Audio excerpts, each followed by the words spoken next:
The 22 immutable laws of marketing, violate them at your own risk. Ries and Trout.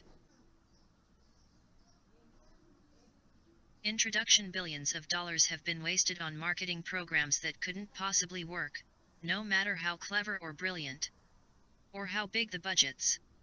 Many managers assume that a well-designed, well-executed, well-financed marketing program will work.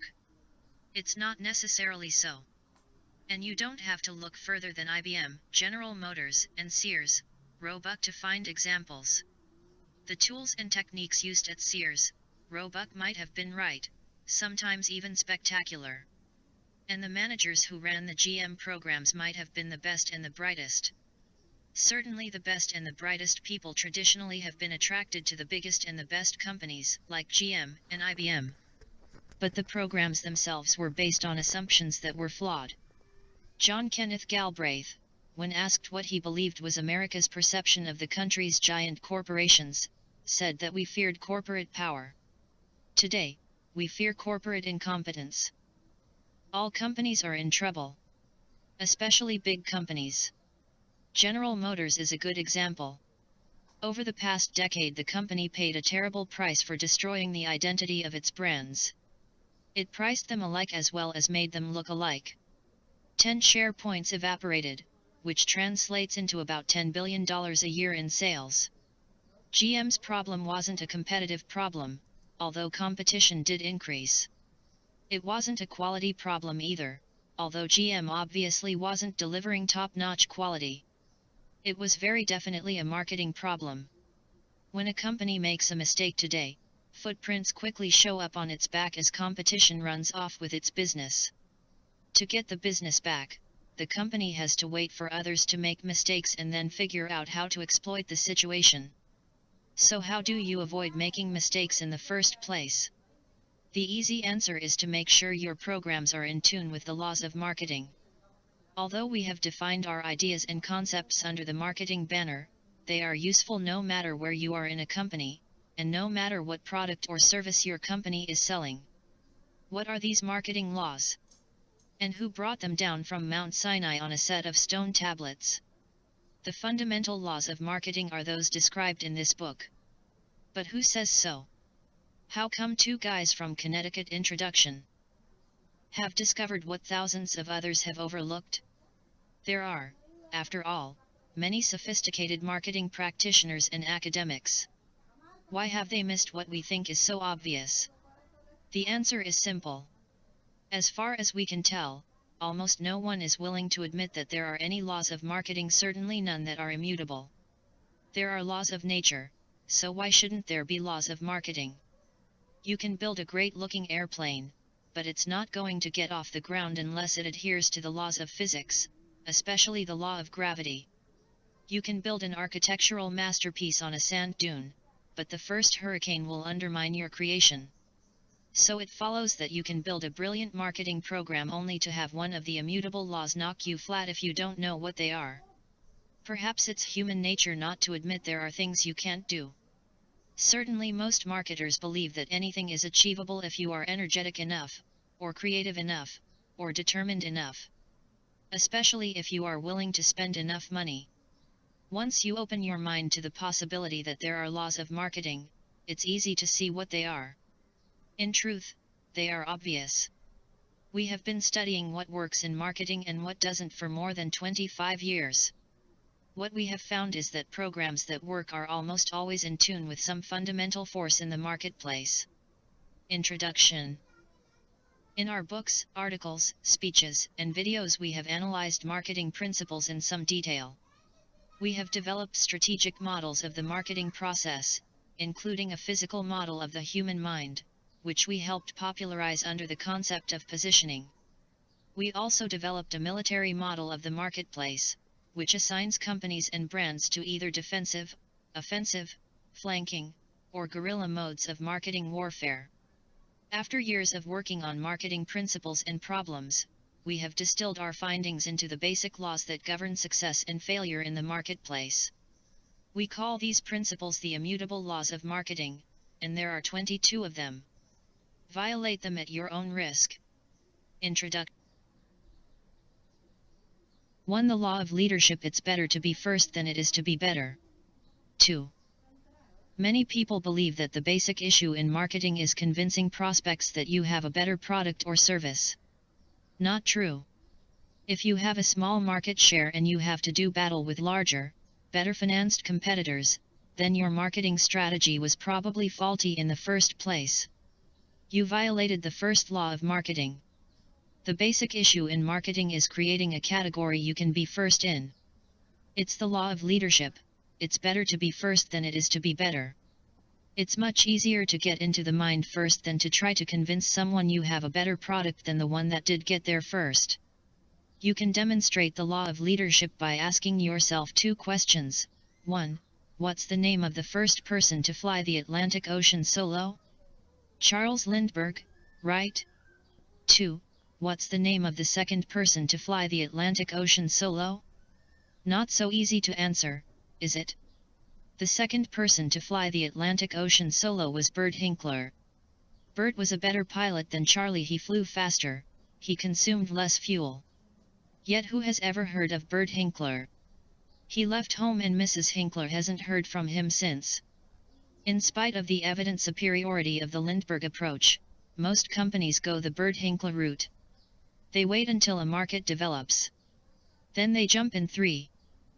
With a better product, often with their corporate name attached. In today's competitive environment, a Me Too product with a line extension name has little hope of becoming a big, profitable brand. Chapter 12, The Law of Line Extension. The leading brand in any category is almost always the first brand into the prospect's mind. Hertz in rent-a-cars. IBM in computers. Coca-Cola in cola. After World War II, Heineken was the first imported beer to make a name for itself in America. So 4 decades later, what is the number 1 imported beer? The one that tastes the best? Or Heineken? There are 425 brands of imported beer sold in America. Surely one of these brands must taste better than Heineken, but does it really matter? Today, Heineken is still the number 1 imported beer, with 30% of the market. The first domestic light beer was Miller Lite. So what is the largest selling light beer in America today? The one that tastes the best? Or the one that got into the mind first? Not every first is going to become successful, however. Timing is an issue. Your first could be too late. For example, USA Today is the first national newspaper, but it is unlikely to succeed. It has already lost $800 million and has never had a profitable year. In a television era, it may be too late for a national newspaper. Some firsts are just bad ideas that will never go anywhere. Frosty Paws, the first ice cream for dogs, is unlikely to make it. The dogs love it, but the owners for the 22 immutable laws of marketing are the ones who buy the groceries, and they think that dogs don't need an ice cream of their own. They should be happy just to lick the plates. The law of leadership applies to any product, any brand, any category. Let's say you didn't know the name of the first college founded in America. You can always make a good guess by substituting leading for first. So what's the name of the leading college in America? Most people would probably say Harvard, which is also the name of the first college founded in America. What's the name of the second college founded in America?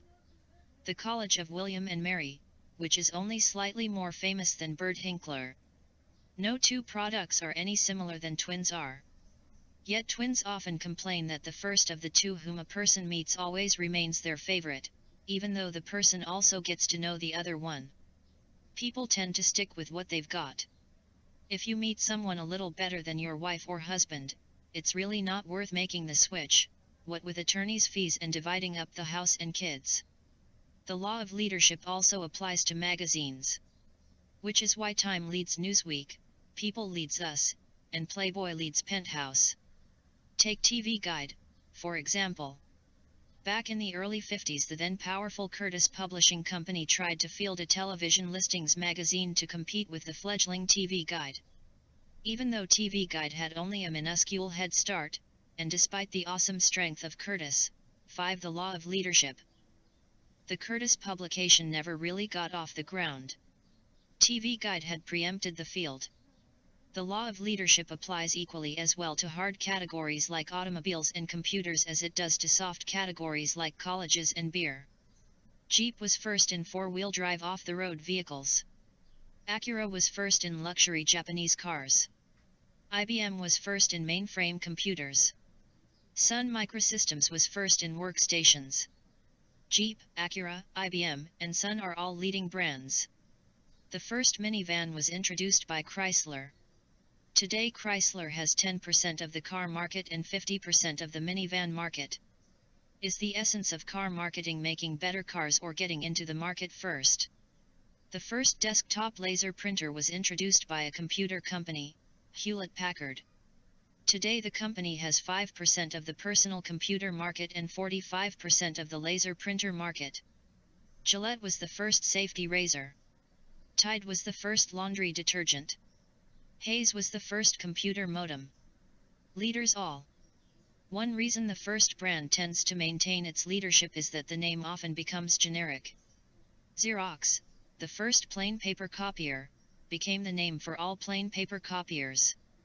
People will stand in front of a Ricoh or a Sharp or a Kodak machine and say, "How do I make a Xerox copy?" They will ask for the Kleenex when the box clearly says Scott. They will offer you a Coke when all they have is Pepsi Cola. How many people ask for cellophane tape instead? 6. The 22 Immutable Laws of Marketing. Of Scotch tape? Not many. Most people use brand names when they become generic: Band-Aid, Fiberglass, Formica, Gore-Tex, Jell-O, Crazy Glue, Tips, Saran Wrap, Velcro, to name a few. Some people will go to great lengths to turn a brand name into a generic. FedEx this package to the coast. If you're introducing the first brand in a new category, you should always try to select a name that can work generically. Lawyers advise the opposite, but what do they know about the laws of marketing? Not only does the first brand usually become the leader, but also the sales order of follow-up brands often matches the order of their introductions. The best example is ibuprofen. Advil was first, Nuprin was second, Metaprin was third. That's exactly the sales order they now enjoy. Advil has 51% of the ibuprofen market, Nuprin has 10%, and Metaprin has 1%. The fourth brand that entered the market was Motrin IB. Even though it has the powerful prescription name for ibuprofen, Motrin's market share is only 15%. Keep in mind that Advil was introduced with a same as the prescription drug Motrin theme. And note the generic substitution. Consumers use Advil as a generic term. Rarely do they use the word ibuprofen. Even an MD will tell a patient, "Take 2 Advil and call me in the morning." Also consider Tylenol, the first brand of acetaminophen. Tylenol is so far ahead of the number 2 brand that it's hard to determine who is number 2. 7. The law of leadership. If the secret of success is getting into the prospect's mind first, what strategy are most companies committed to? The better product strategy. The latest and hottest subject in the business management field is benchmarking. Touted as the ultimate competitive strategy, benchmarking is the process of comparing and evaluating your company's products against the best in the industry. It's an essential element in a process often called total quality management. Unfortunately, benchmarking doesn't work. Regardless of reality, people perceive the first product into the mind as superior. Marketing is a battle of perceptions, not products. So what's the name of the first brand of aspirin? The first brand of acetaminophen? The first brand of ibuprofen? Hint: substitute leading for first and you'll have the answers to these 3 questions. Charles Schwab bills itself as America's largest discount broker. Are you surprised that the Charles Lindbergh of the discount brokerage business is Charles Schwab? Neil Armstrong was the first person to walk on the moon. Who was second? Roger Bannister was the first person to run a 4-minute mile. Who was second? George Washington was the first president of the United States. Who was second?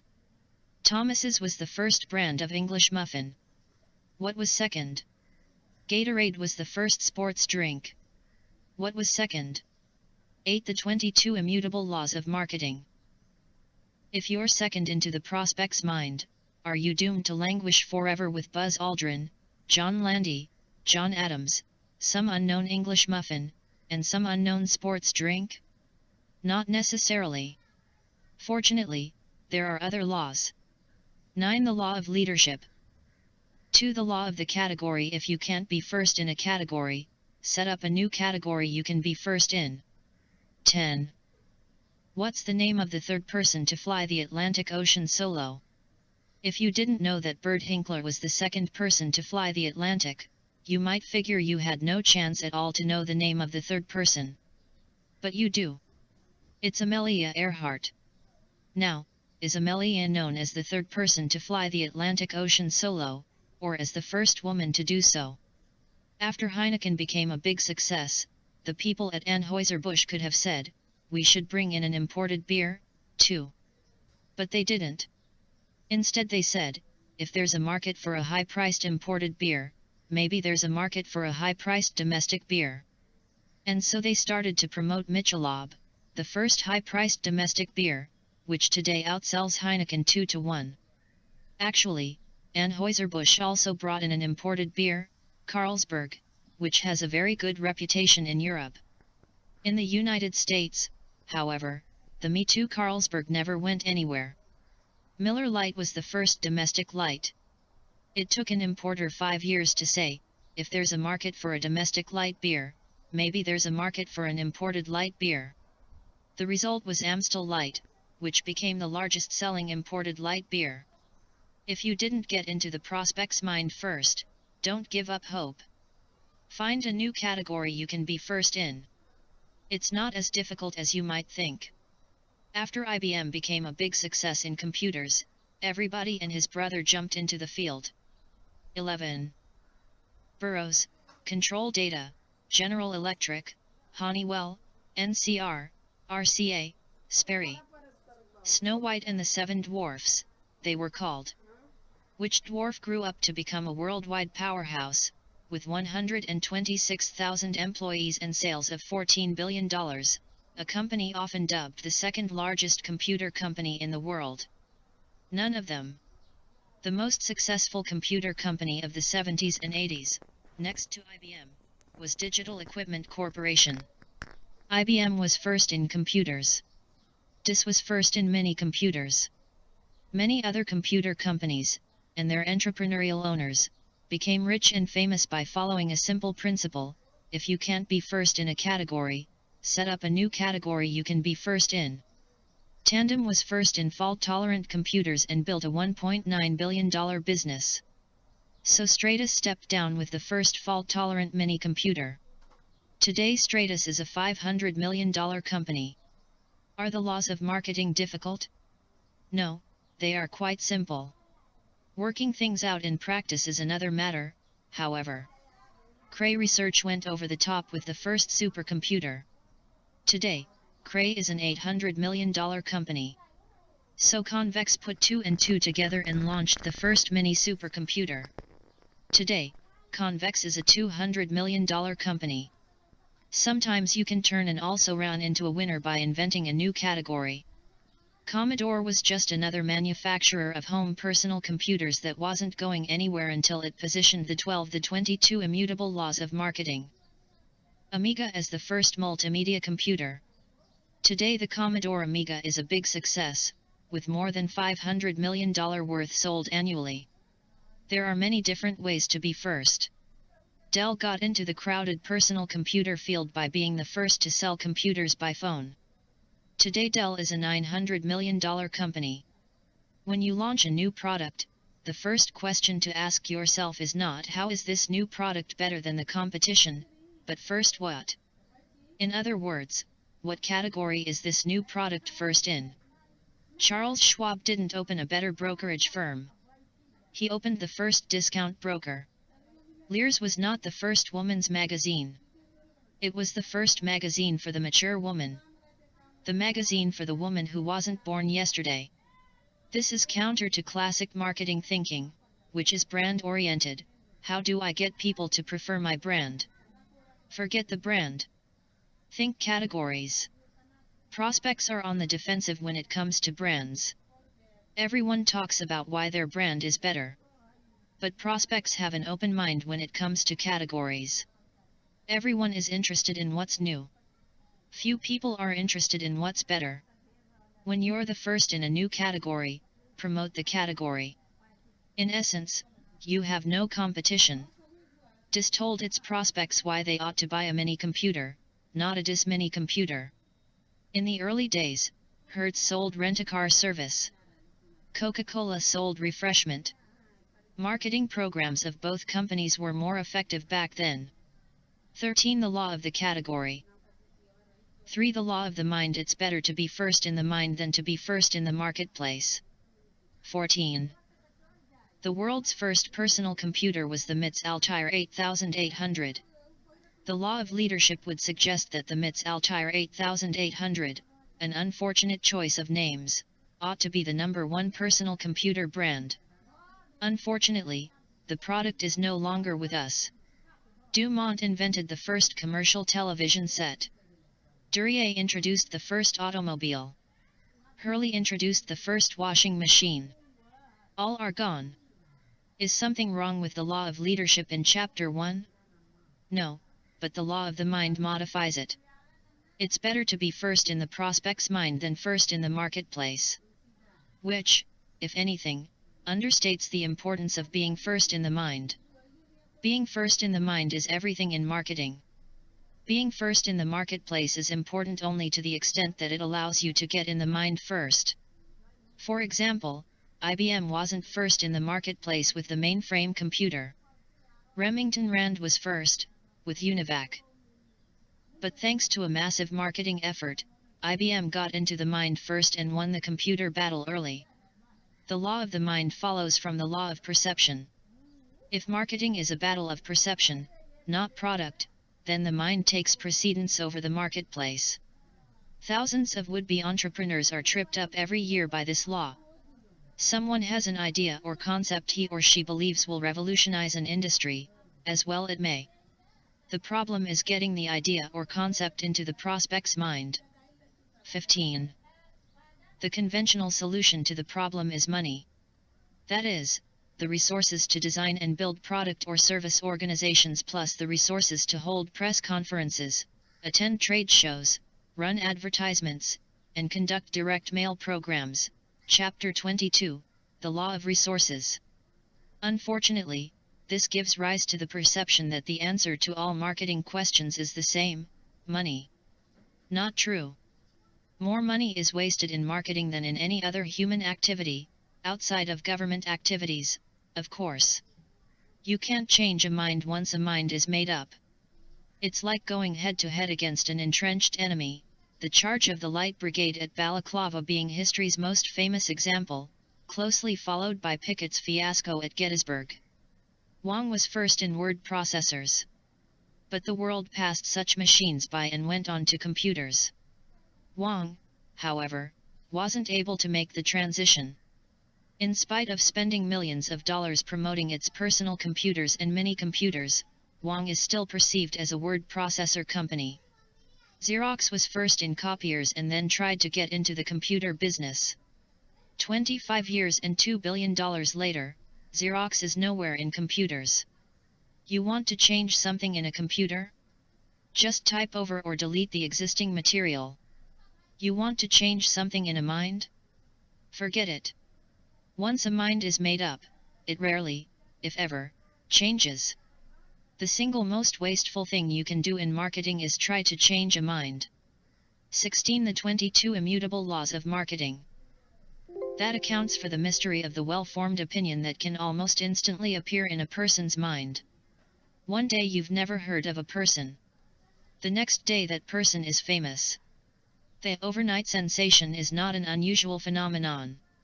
If you want to make a big impression on another person, you cannot worm your way into their mind and then slowly build up a favorable opinion over a period of time. The mind doesn't work that way. You have to blast your way into the mind. The reason you blast instead of worm is that people don't like to change their minds. Once they perceive you one way, that's it. They kind of file you away in their minds as a certain kind of person. You cannot become a different person in their minds. One of the mysteries of marketing is the role of money. One day a few dollars can work a major miracle. The next day millions of dollars can't save a company from going under. When you have an open mind to work with, even a small amount of money can go a long way. Apple got off the computer ground with $91,000 contributed by Mike Markkula. Apple's problem in getting into its prospects' minds was helped by its simple, easy-to-remember name. On the other hand, Apple's competitors had complicated names that were difficult to remember. In the early days, 5 personal computers were in position on the launching pad: Apple II, Commodore PET, IMSA 8080, MITS Altair 8800, and Radio Shack TRS-80. Ask yourself, which name is the simplest and easiest to remember? 17. The law of the mind. 4. The law of perception. Marketing is not a battle of products, it's a battle of perceptions. 18. Many people think marketing is a battle of products. In the long run, they figure, the best product will win. Marketing people are preoccupied with doing research and getting the facts. They analyze the situation to make sure that truth is on their side. Then they sail confidently into the marketing arena, secure in the knowledge that they have the best product and that ultimately the best product will win. It's an illusion. There is no objective reality. There are no facts. There are no best products. All that exists in the world of marketing are perceptions in the minds of the customer or prospect. The perception is the reality. Everything else is an illusion. All truth is relative. Relative to your mind or the mind of another human being. When you say, I'm right and the next person is wrong, all you're really saying is that you're a better perceiver than someone else. Most people think they are better perceivers than others. They have a sense of personal infallibility. Their perceptions are always more accurate than those of their neighbors or friends. Truth and perception become fused in the mind, leaving no difference between the two. It's not easy to see that this is so. To cope with the terrifying reality of being alone in the universe, people project themselves on the outside world. They live in the arena of books, movies, television, newspapers, magazines. They belong to clubs, organizations, 19. Institutions. These outside representations of the world seem more real than the reality inside their own minds. People cling firmly to the belief that reality is the world outside of the mind and that the individual is one small speck on a global spaceship. Actually, it's the opposite. The only reality you can be sure about is in your own perceptions. If the universe exists, it exists inside your own mind and the minds of others. That's the reality that marketing programs must deal with. There may well be oceans, rivers, cities, towns, trees, and houses out there, but there just isn't any way for us to know these things except through our own perceptions. Marketing is a manipulation of those perceptions. Most marketing mistakes stem from the assumption that you are fighting a product battle rooted in reality. All the laws in this book are derived from the exact opposite point of view.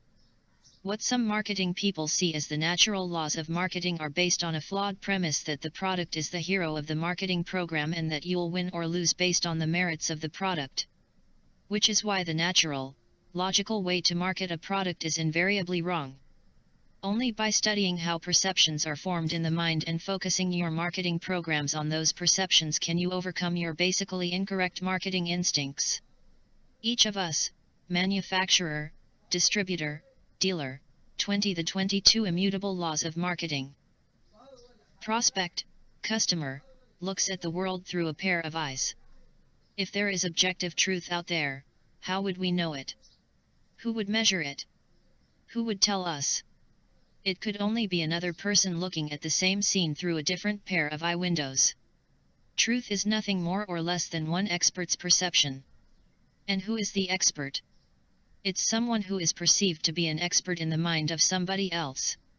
If truth is so elusive, why is there so much discussion in marketing about the so-called facts? Why are so many marketing decisions based on factual comparisons? Why do so many marketing people assume that truth is on their side, that their job is to use truth as a weapon to correct the misperceptions that exist in the mind of the prospect? Marketing people focus on facts because they believe in objective reality. It's also easy for marketing people to assume that truth is on their side. If you think you need the best product to win a marketing battle, then it's easy to believe you have the best product. All that's required is a minor modification of your own perceptions. Changing a prospect's mind is another matter. Minds of customers or prospects are very difficult to change. With a modicum of experience in a product category, a consumer assumes that he or she is right. A perception that exists in the mind is often interpreted as a universal truth. People are seldom, if ever, wrong. At least in their own minds. It's easier to see the power of perception over Prod 21, the law of perception. When the products are separated by some distance. For example, the three largest selling Japanese imported cars in America are Honda, Toyota, and Nissan. Most marketing people think the battle between the three brands is based on quality, styling, horsepower, and price. Not true. It's what people think about a Honda, a Toyota, or a Nissan that determines which brand will win. Marketing is a battle of perceptions. Japanese automobile manufacturers sell the same cars in the United States as they do in Japan. If marketing were a battle of products, you would think the same sales order would hold true for both countries. After all, the same quality, the same styling, the same horsepower, and roughly the same prices hold true for Japan as they do for the United States. But in Japan, Honda is nowhere near the leader. There, Honda is in third place, behind Toyota and Nissan. Toyota sells more than 4 times as many automobiles in Japan as Honda does. So what's the difference between Honda in Japan and Honda in the United States? The products are the same, but the perceptions in customers' minds are different. If you told friends in New York you bought a Honda, they might ask you, what kind of car did you get? A Civic, an Accord, a Prelude? If you told friends in Tokyo you bought a Honda, they might ask you, what kind of motorcycle did you buy? In Japan, Honda got into customers' minds as a manufacturer of motorcycles, and apparently most people 22 the 22 immutable laws of marketing. Don't want to buy a car from a motorcycle company. How about an opposite situation? Would Harley-Davidson be successful if it launched a Harley-Davidson automobile? You might think it would depend on the car. Quality, styling, horsepower, pricing. You might even believe the Harley-Davidson reputation for quality would be a plus. We think not. Its perception as a motorcycle company would undermine a Harley-Davidson car no matter how good the product. Chapter 12, The Law of Line Extension. Why is Camel Soup #1 in the United States and nowhere in the United Kingdom? Why is Heinz Soup #1 in the United Kingdom and a failure in the United States? Marketing is a battle of perceptions, not products. Marketing is the process of dealing with those perceptions.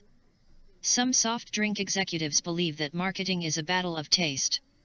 Well, New Coke is #1 in taste. The Coca-Cola Company conducted 200,000 taste tests that proved that New Coke tastes better than Pepsi Cola and Pepsi tastes better than their original formula, now called Coca-Cola Classic. But who is winning the marketing battle? The drink that research has proven to taste the best, New Coke, is in third place. The one that research shows tastes the worst, Coca-Cola Classic, is in first place. You believe what you want to believe. You taste what you want to taste. Soft drink marketing is a battle of perceptions, not a battle of taste. What makes the battle even more difficult is that 23 the law of perception. Customers frequently make buying decisions based on second-hand perceptions. Instead of using their own perceptions, they base their buying decisions on someone else's perception of reality. This is the everybody knows principle. Everybody knows that the Japanese make higher quality cars than the Americans do. So people make buying decisions based on the fact that everybody knows the Japanese make higher quality cars. When you ask shoppers whether they have had any personal experience with a product, most often they say they haven't. And, more often than not, their own experience is often twisted to conform to their perceptions. If you have had a bad experience with a Japanese car, you've just been unlucky, because everybody knows the Japanese make high-quality cars. Conversely, if you have had a good experience with an American car, you've just been lucky, because everybody knows that American cars are poorly made. Everybody knows there's a problem with Audi cars. On November 23, 1986, CBS broadcast a 60 Minutes segment called Out of Control. It called attention to a number of complaints about Audi's unintended acceleration. American sales of Audis fell through the floorboards from 60,000 in 1986 to 12,000 in 1991. But have you ever personally had any problems with unintended acceleration while test driving an Audi? It is unlikely. Every single automobile expert who has tested the car has failed to duplicate the complaint. Yet the perception lingers on. Recently Audi has been running advertisements 24 the 22 Immutable Laws of Marketing, comparing its cars to comparable cars made by Mercedes and BMW. According to the ads, German automotive experts rated Audi cars ahead of both Mercedes and BMW. Do you believe that? Probably not. Is it true? Does it matter? Marketing is not a battle of products. It's a battle of perceptions. 25. The Law of Perception. 5. The Law of Focus. The most powerful concept in marketing is owning a word in the prospect's mind. 26. A company can become incredibly successful if it can find a way to own a word in the mind of the prospect. Not a complicated word. Not an invented one. The simple words are best, words taken right out of the dictionary. This is the law of focus. You burn your way into the mind by narrowing the focus to a single word or concept. It's the ultimate marketing sacrifice. Federal Express was able to put the word overnight into the minds of its prospects because it sacrificed its product line and focused on overnight package delivery only. In a way, the law of leadership, it's better to be first than to be better, enables the first brand or company to own a word in the mind of the prospect. But the word the leader owns is so simple that it's invisible. The leader owns the word that stands for the category. For example, IBM owns computer. This is another way of saying that the brand becomes a generic name for the category. We need an IBM machine. Is there any doubt that a computer is being requested? You can also test the validity of a leadership claim by a word association test.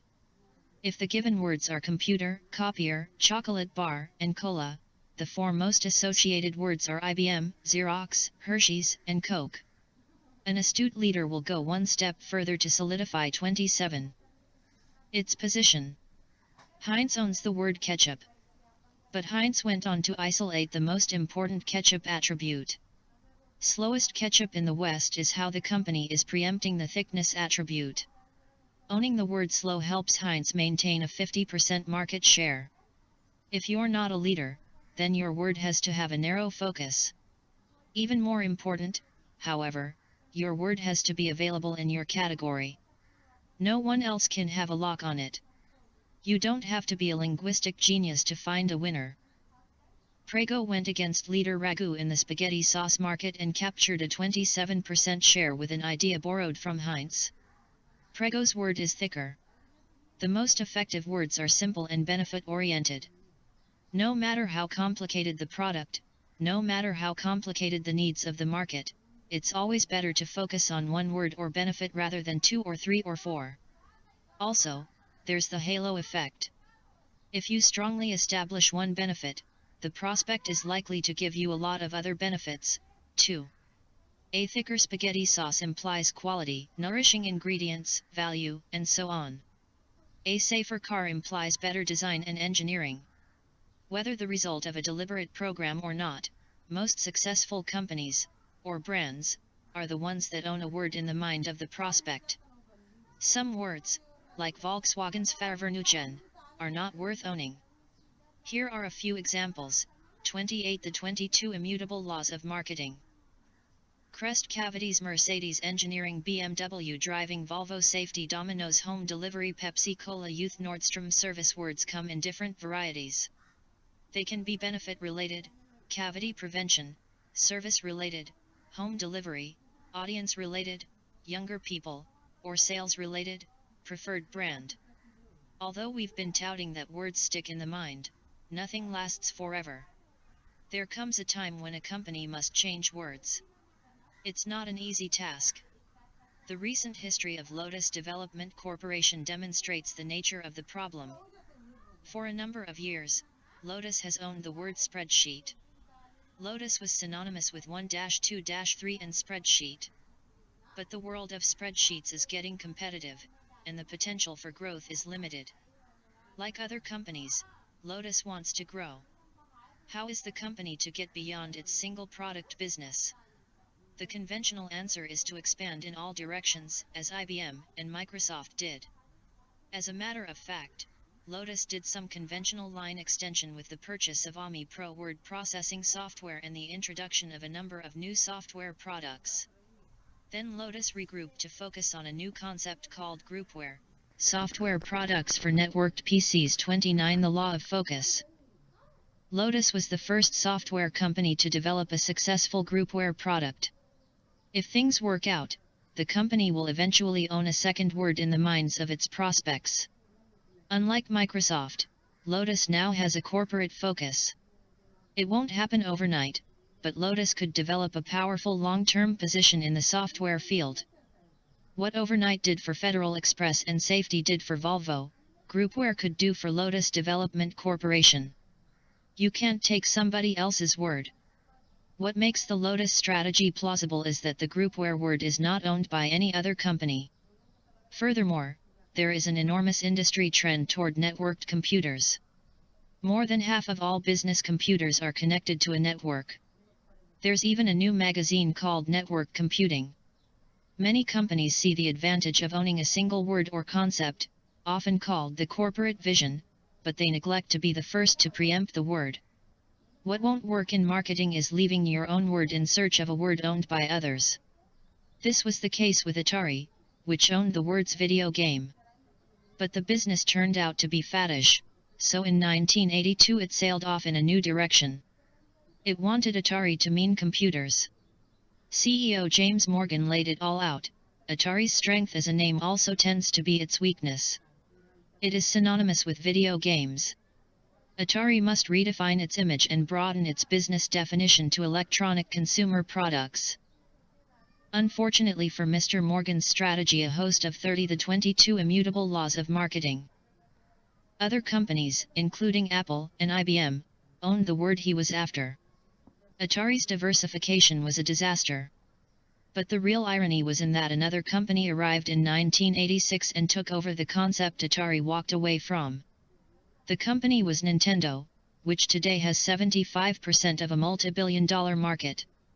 Who knows where Atari is these days? The essence of marketing is narrowing the focus. You become stronger when you reduce the scope of your operations. You can't stand for something if you chase after everything. Some companies accept the need to narrow the focus and try to accomplish this strategy in ways that are self-defeating. We'll focus on the quality end of the market. We won't get into the low end where the emphasis is on price. The problem is that customers don't believe you unless you restrict your business to high-priced products only, like Mercedes or BMW. General Motors tries to sell quality at all price levels. Putting quality on the road is their latest corporate slogan. Every GM product includes the mark of excellence. Guess what they're doing at Ford? The same thing. Quality is job one, say the Ford ads. Over at Chrysler, Lee Iacocca proclaimed, "We don't want to be the biggest, we just want to be the best." Does anyone really believe that Iacocca doesn't want to be the biggest? This is great stuff inside the corporation. Total quality, the path to greatness. It makes a terrific theme at dealer meetings, especially with the trumpet flourish. 31 The Law of Focus. ES and the dancers. But outside the corporation, the message falls apart. Does any company proclaim itself as the unquality corporation? No, everybody stands for quality. As a result, nobody does. You can't narrow the focus with quality or any other idea that doesn't have proponents for the opposite point of view. You can't position yourself as an honest politician, because nobody is willing to take the opposite position, although there are plenty of potential candidates. You can, however, position yourself as the pro-business candidate or the pro-labor candidate and be instantly accepted as such because there is support for the other side. When you develop your word to focus on, be prepared to fend off the lawyers. They want to trademark everything you publish. The trick is to get others to use your word. To be a leader, you have to have followers. It would be helpful for Lotus to have other companies get into the groupware business. It would make the category more important and people would be even more impressed with Lotus's leadership. Once you have your word, you have to go out of your way to protect it in the marketplace. The case of BMW illustrates this very well. For years, BMW was the ultimate driving machine. Then the company decided to broaden its product line and chase Mercedes with large, 700 series sedans. The problem is, how can a living room on wheels be the ultimate driving machine? Not only can you not feel the road, but you'll also crush all the pylons in your driving commercials. 32. The 22 Immutable Laws of Marketing. As a result, things started downhill for BMW. Luckily, it has recently introduced a new small BMW and is emphasizing driving once again. The company has regained its focus. The law of focus applies to whatever you're selling, or even whatever you're unselling. Like drugs, for example. The anti-drug crusade on television and in magazines suffers from a lack of focus. There is no one word driven into the minds of drug users that could begin to unsell the drug concept. Anti-drug advertising is all over the map. You'd think the anti-drug forces, who, after all, are professionals, would have taken a leaf from the amateurs fighting the abortion issue. Both sides of the abortion issue have focused on single, powerful words: pro-life and pro-choice. The anti-drug forces should do the same, focus on a single powerful word. What the campaign ought to do is make drugs what cigarettes are today, socially unacceptable. One word that could do this is the ultimate down word: loser. Since drug usage causes all kinds of losses, of job, family, self-esteem, freedom, life, a program that said drugs are for losers could have a very powerful impact, especially on the recreational user, who is more concerned with social status than with getting high. The law of focus, a marketing law, could help solve one of society's biggest problems. 33. The law of focus. 6. The law of exclusivity. Two companies cannot own the same word in the prospect's mind. 34. When a competitor owns a word or position in the prospect's mind, it is futile to attempt to own the same word. As we mentioned earlier, Volvo owns safety. Many other automobile companies, including Mercedes-Benz and General Motors, have tried to run marketing campaigns based on safety. Yet no one except Volvo has succeeded in getting into the prospect's mind with a safety message. The Atari story shows the futility of attempting to move in on the home computer position against well-entrenched competitors. A variation called game computer might have been possible because it would have taken advantage of the perception of Atari as a creator of computer games. But that's about it. The home computer position belonged to Apple, Commodore, and others. Despite the disaster stories, many companies continue to violate the law of exclusivity. You can't change people's minds once they are made up. In fact, what you often do is reinforce your competitor's position by making its concept more important. Federal Express has walked away from overnight and is in the middle of trying to take worldwide away from DHL. Overnight letter used to be emblazoned on Federal Express envelopes. Today you'll find FedEx letter instead. And its advertising no longer says, when it absolutely, positively has to be there overnight. Lately the word that has been appearing in Federal Express advertising is worldwide. 35. This raises the all-important question, can Federal Express ever own the worldwide word? Probably not. Someone else already owns it, DHL Worldwide Express. Its concept, faster to more of the world. To succeed, Federal Express must find a way to narrow the focus against DHL. The company can't do it by trying to own the same word in the prospect's mind. Another massive marketing effort aimed at someone else's word can be found in Bunnyland, to be specific, the pink Energizer bunny that is trying to take the long-lasting concept away from Duracell. No matter how many bunnies Eveready throws into the fray, Duracell will still be able to hang on to the long-lasting word. Duracell got into the mind first and preempted the concept. Even the Dura part of the name communicates it. What often leads marketers down this booby-trapped lane is that wonderful stuff called research. Armies of researchers are employed, focus groups conducted, questionnaires tabulated, and what comes back in a 3-pound report is a wish list of attributes that users want from a product or service. So if that's what people want, that's what we should give them. What's the biggest problem people have with batteries? They go dead at the most inconvenient times. So what's the number one battery attribute? Long-lasting, of course. If long-lasting is what people want, that's what we should advertise. Right? Wrong. What researchers never tell you is that some other company already owns the idea.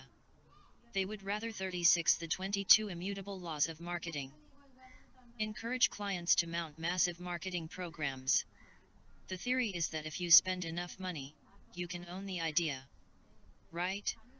Wrong. Some years ago Burger King started down this slippery slope from which it has never quite recovered. A market study showed that the most popular attribute for fast food was fast, no big surprise there. So Burger King did what most red-blooded marketers do. It turned to its advertising agency and said, if the world wants fast, our advertising should tell them we're fast. What was overlooked in the research was that McDonald's was already perceived as being the fastest hamburger chain in the country. Fast belonged to McDonald's. Undaunted by this, Burger King launched its campaign with the slogan "Best Food for Fast Times." The program quickly became a disaster, very nearly on a par with the one that involved herb. The advertising agency was fired, management was fired, the company was sold, and downward momentum was maintained. Many people have paid the price for violating the law of exclusivity. 37. The law of exclusivity. 7. The law of the ladder. The strategy to use depends on which rung you occupy on the ladder. 38. While being first into the prospect's mind ought to be your primary marketing objective, the battle isn't lost if you fail in this endeavor. There are strategies to use for number 2 and number 3 brands. All products are not created equal. There's a hierarchy in the mind that prospects use in making decisions. For each category, there is a product ladder in the mind. On each rung is a brand name. Take the car rental category. Hertz got into the mind first and wound up on the top rung. Avis got in second and National got in third. Your marketing strategy should depend on how soon you got into the mind and consequently which rung of the ladder you occupy. The higher the better, of course. Take Avis, for example. For years the company advertised the high quality of its rent-a-car service. Finest in Rent-A-Cars was one of its campaigns. The reader looked at the ad and wondered, how could they have the finest rent-a-car service when they're not on the top rung of my ladder? Then Avis did the one thing you have to do to make progress inside the mind of the prospect. They acknowledged their position on the ladder. Avis is only number 2 in rent-a-cars. So why go with us? We try harder. For 13 years in a row, Avis had lost money. Then, when it admitted to being number 2, it started to make money, lots of money. Shortly thereafter, the company 39 was sold to ITT, which promptly ordered up the advertising theme, Avis is going to be no one. No, they're not, said the prospect. They're not on the top rung of my ladder. And to make the point, many picked up the phone and called Hertz. The campaign was a disaster. Many marketing people have misread the Avis story. They assume the company was successful because it tried harder, i.e., it had the better service. But that wasn't it at all. Avis was successful because it related itself to the position of Hertz in the mind. If trying harder were the secret of success, Harold Stassen would have been president many times over. Many marketers make the same mistake as Avis did. Currently, Adelphi University in Garden City, Long Island, is comparing itself, favorably, with Harvard. "Wait a minute," says the high school senior, "Adelphi is not on my college ladder." As you might expect, Adelphi is not very successful in attracting the top students. The mind is selective. Prospects use their ladders in deciding which information to accept and which information to reject. In general, a mind accepts only new data that is consistent with its product ladder in that category. Everything else is ignored. When Chrysler compared its cars with Honda, very few people traded in their Preludes and Accords for Plymouths and Dodges. The headline of one Chrysler ad said, "Comparing a used Dodge Spirit to a new Honda Accord seemed a little ridiculous. Until we saw the results." According to the ad, 100 people were 40 the 22 immutable laws of marketing. Asked to compare a Dodge Spirit with 70,000 miles on it to a new Honda Accord. The majority, 58 out of 100, chose the used Dodge. Ridiculous. But not necessarily untrue. What about your product's ladder in the prospect's mind? How many rungs are there on your ladder? It depends on whether your product is a high-interest or a low-interest product. Products you use every day, cigarettes, cola, beer, toothpaste, cereal, tend to be high-interest products with many rungs on their ladders. Products that are purchased infrequently, furniture, lawn mowers, luggage, usually have few rungs on their ladders. Products that involve a great deal of personal pride, automobiles, watches, cameras, are also high-interest products with many rungs on their ladders even though they are purchased infrequently. Products that are purchased infrequently and involve an unpleasant experience usually have very few rungs on their ladders. Automobile batteries, tires, and life insurance are three examples. The ultimate product that involves the least amount of pleasure and is purchased once in a lifetime has no rungs on its ladder. Ever hear of Batesville caskets? Probably not, although the brand has almost 50% of the market. There's a relationship between market share and your position on the ladder in the prospect's mind. You tend to have twice the market share of the brand below you and half the market share of the brand above you. 41. The law of the ladder. For example, Acura was the first Japanese luxury car, Lexus was second. Infiniti was third. In a recent year, Acura sold 143,708 cars in the United States, Lexus sold 71,206 cars, and Infiniti sold 34,890. The relationship among the three brands is almost a mathematically correct 4-2-1. The Acura-Lexus Infiniti battle is in its early stages, where the cars are new and there's a lot of interest among the public and the press. In the long run, when the products are no longer exciting, another phenomenon occurs. See the next chapter, the law of duality. Marketing people often talk about the three leading brands in a category as if it were a battle of equals. It almost never is. The leader inevitably dominates the number 2 brand and the number 2 brand inevitably smothers number 3. In baby food, it's Gerber, Beech Nut, and Heinz. In beer, it's Budweiser, Miller, and Coors. In long-distance telephone service it's AT&T, MCI, and Sprint. What's the maximum number of rungs on a ladder? There seems to be a rule of 7 in the prospect's mind. Ask someone to name all the brands he or she remembers in a given category. Rarely will anyone name more than 7. And that's for a high-interest category. According to Harvard psychologist Dr. George A. Miller, the average human mind cannot deal with more than 7 units at a time. Which is why 7 is a popular number for lists that have to be remembered. 7-digit phone numbers, the 7 wonders of the world, 7 card stud, Snow White, and the 42 the 22 immutable laws of marketing. 7 dwarfs, the 7 danger signals of cancer. Sometimes your own ladder, or category, is too small. It might be better to be a small fish in a big pond than to be a big fish in a small pond.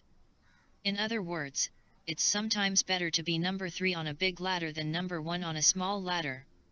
The top rung of the lemon lime soda ladder was occupied by 7-Up. Sprite was on the second rung. In the soft drink field, however, the cola ladder is much bigger than the lemon lime ladder. Almost 2 out of 3 soft drinks consumed in America are cola drinks. So 7-Up climbed on the cola ladder with a marketing campaign called the Uncola. As tea is to coffee, 7-Up became the alternative to a cola drink. And 7-Up sales climbed to where the brand was the third largest selling soft drink in America. Unfortunately, in recent years 7-Up lost its grip on third place by violating one of the laws yet to be discussed. Chapter 12, The Law of Line Extension. The latter is a simple, but powerful, analogy that can help you deal with the critical issues in marketing. Before starting any marketing program, ask yourself the following questions. Where are we on the ladder in the prospect's mind? On the top rung? On the second rung? Or maybe we're not on the ladder at all. Then make sure your program deals realistically with your position on the ladder. More on how to do this later. 43. The Law of the Ladder. 8. The Law of Duality. In the long run, every market becomes a two-horse race. 44. Early on, a new category is a ladder of many rungs. Gradually, the ladder becomes a two-rung affair. In batteries, it's Eveready and Duracell. In photographic film, it's Kodak and Fuji. In rent-a-cars, it's Hertz and Avis. In mouthwash, it's Listerine and Scope. In hamburgers, it's McDonald's and Burger King. In sneakers, it's Nike and Reebok. In toothpaste, it's Crest and Colgate. When you take the long view of marketing, you find the battle usually winds up as a titanic struggle between two major players, usually the old reliable brand and the upstart. Back in 1969, there were 3 major brands of a certain product. The leader had about 60% of the market, the number 2 brand had a 25% share, and the number 3 brand had a 6% share. The rest of the market included either private label or minor brands. The law of duality suggests that these market shares are unstable. Furthermore, the law predicts that the leader will lose market share and number 2 will gain. 22 years later, the leader dropped down to 45% of the market. The number 2 brand has 40%, and number 3 has 3%. The products are Coca-Cola, Pepsi-Cola, and Royal Crown Cola, respectively, but the principles apply to brands everywhere. Look at the 3 long-distance telephone companies. AT&T has 65% of the market, MCI has 17%, and Sprint has 10%. Who will win and who will lose in the telephone wars? While the future 45 is unknowable, Chapter 17, The Law of Unpredictability, a betting person would put his or her money on MCI. MCI has won the battle with Sprint for second place, so now MCI ought to become the upstart alternative to old, reliable AT&T. Sprint is probably feeling very comfortable on the third rung of the ladder. 9% doesn't sound like much, but it translates to $6 billion in annual sales. And the market has been growing rapidly. For the long term, however, Sprint is in serious trouble. Look what happened to Royal Crown Cola. Back in 1969, the Royal Crown Company revitalized its franchise system, 350 bottlers strong, and hired the former president of rival pet foods and a veteran of both Coke and Pepsi. The company also retained Wells, Rich, Green, a high-powered New York advertising agency. "We're out to kill Coke and Pepsi," declared Mary Wells Lawrence, the agency's head, to the Royal Crown bottlers. "I hope you'll excuse the word, but we're really out for the jugular." The only brand that got killed was Royal Crown. In a maturing industry, third place is a difficult position to be in. Take the domestic automobile industry. In spite of heroic measures undertaken by Lee Iacocca, Chrysler is in trouble. In the long run, marketing is a two-car race. Take video games. In the late 80s, the market was dominated by Nintendo with a 75% share. The two also-rans were Sega and NEC. Today Nintendo and Sega are neck and neck, and NEC is way 46. The 22 Immutable Laws of Marketing. Behind. In the long run, marketing is a two-game race. Time frames, however, can vary. The fast-moving video game market played itself out in 2 or 3 seasons. The long-distance telephone market might take 2 or 3 decades. Take the airline industry. American Airlines, with 20% of the market, got its nose out in front and will probably wind up as the Coca-Cola of the skies. The interesting battle is between Delta and United, tied at 18% apiece. One of these two will take off like Pepsi, the other is headed down with Royal Crown. In the long run, marketing is a two-airline race. Are these results preordained? Of course not. There are other laws of marketing that can also affect the results. Furthermore, your marketing programs can strongly influence your sales, provided they are in tune with the laws of marketing. When you're a weak number 3, like Royal Crown, you aren't going to make much progress by going out and attacking the two strong leaders. What they could have done is carved out a profitable niche for themselves. Chapter 5, The Law of Focus. Knowing that marketing is a two-horse race in the long run can help you plan strategy in the short run. It often happens that there is no clear-cut number 2. What happens next depends upon how skillful the contenders are. Take the laptop computer field. Toshiba is in first place with 21% of the market. But there are 5 companies in second place. 47. The Law of Duality. Zenith, Compaq, NEC, Tandy, and Sharp each have between 8 and 10% of the market. It ought to be fun to watch 6 horses come around a turn where there's room for only 2. Toshiba and who? Which one will finish second? What's especially tragic from the economy's point of view are the resources wasted in many high-visibility categories like laptop computers. Currently there are 130 laptop brands on the market. The law of duality will see to it that very few of these brands will be around in the 21st century.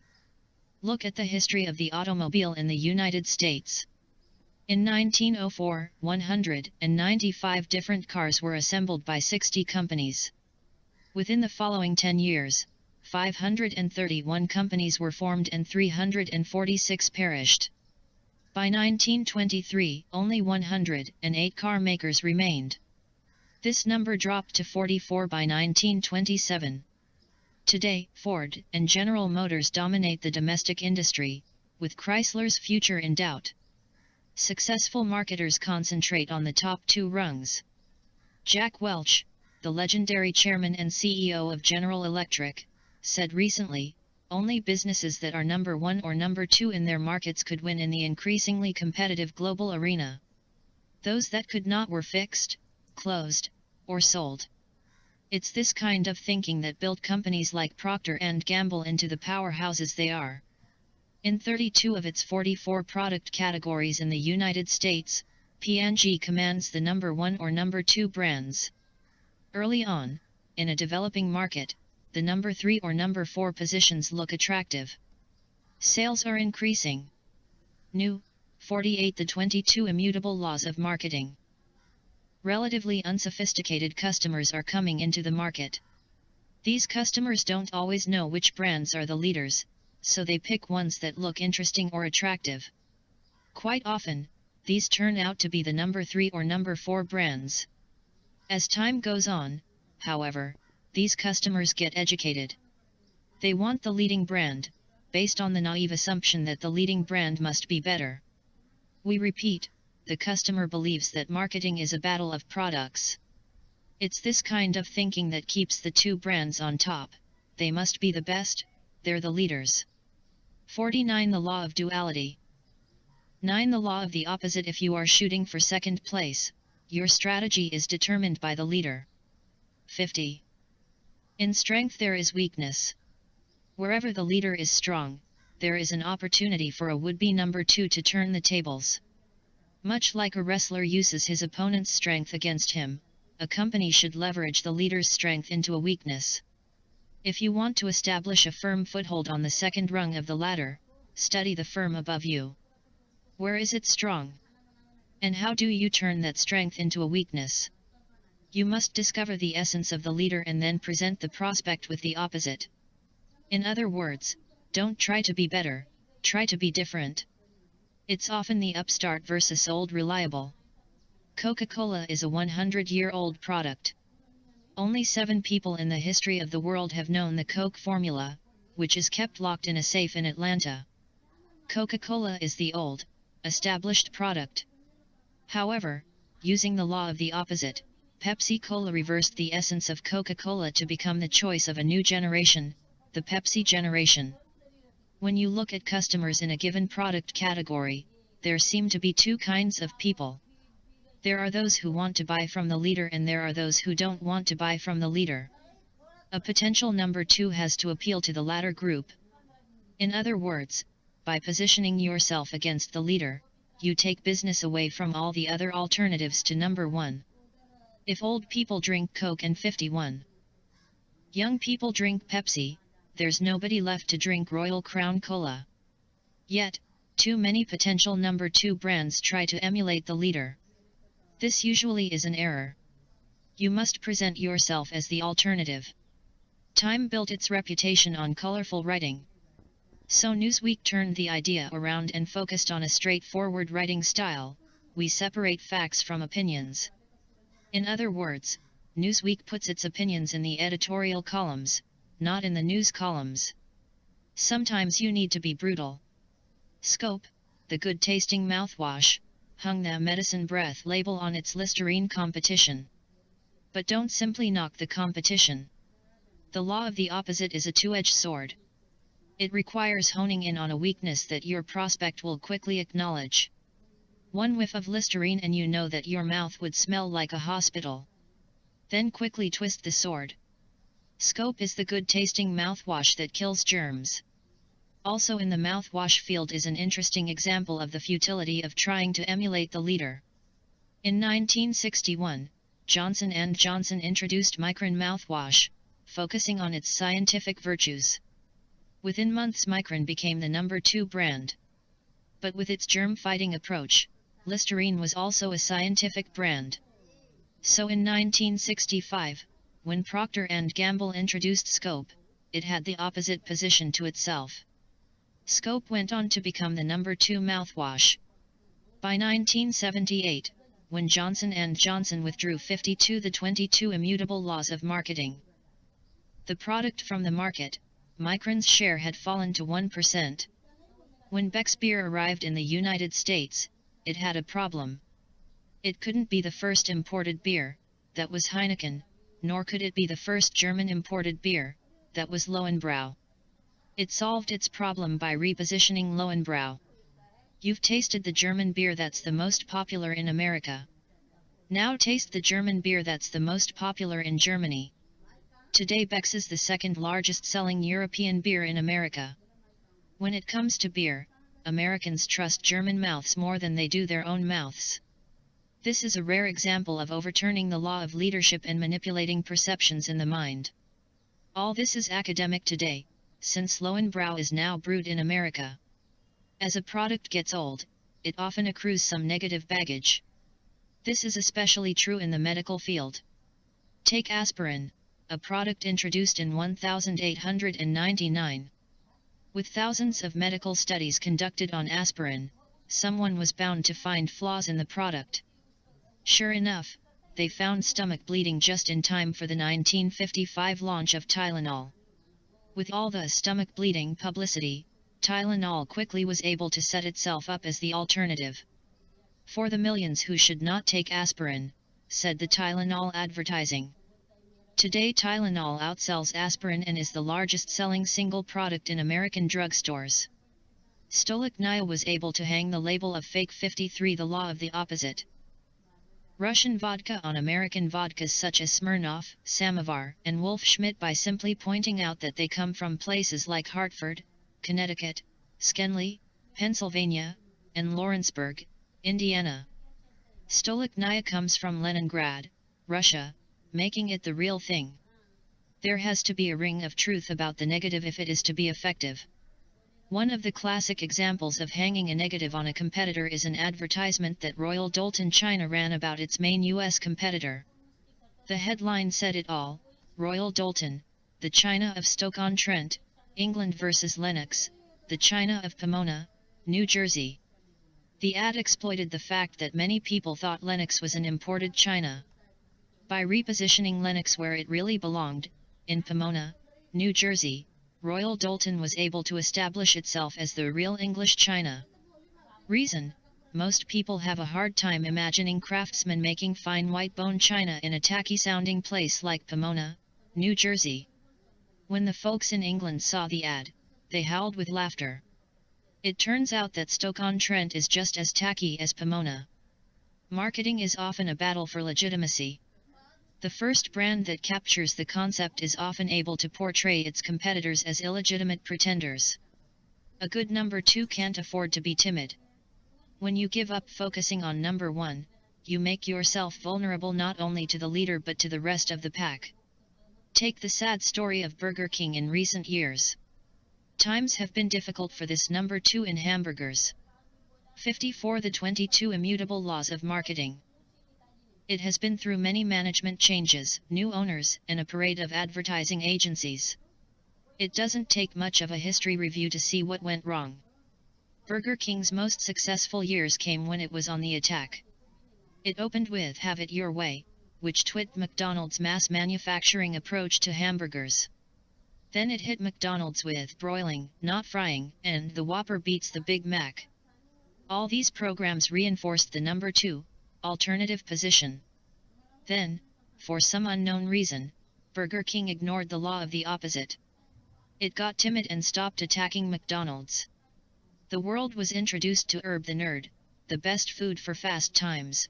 We do it the way you do it, you've got to break the rules, and on and on.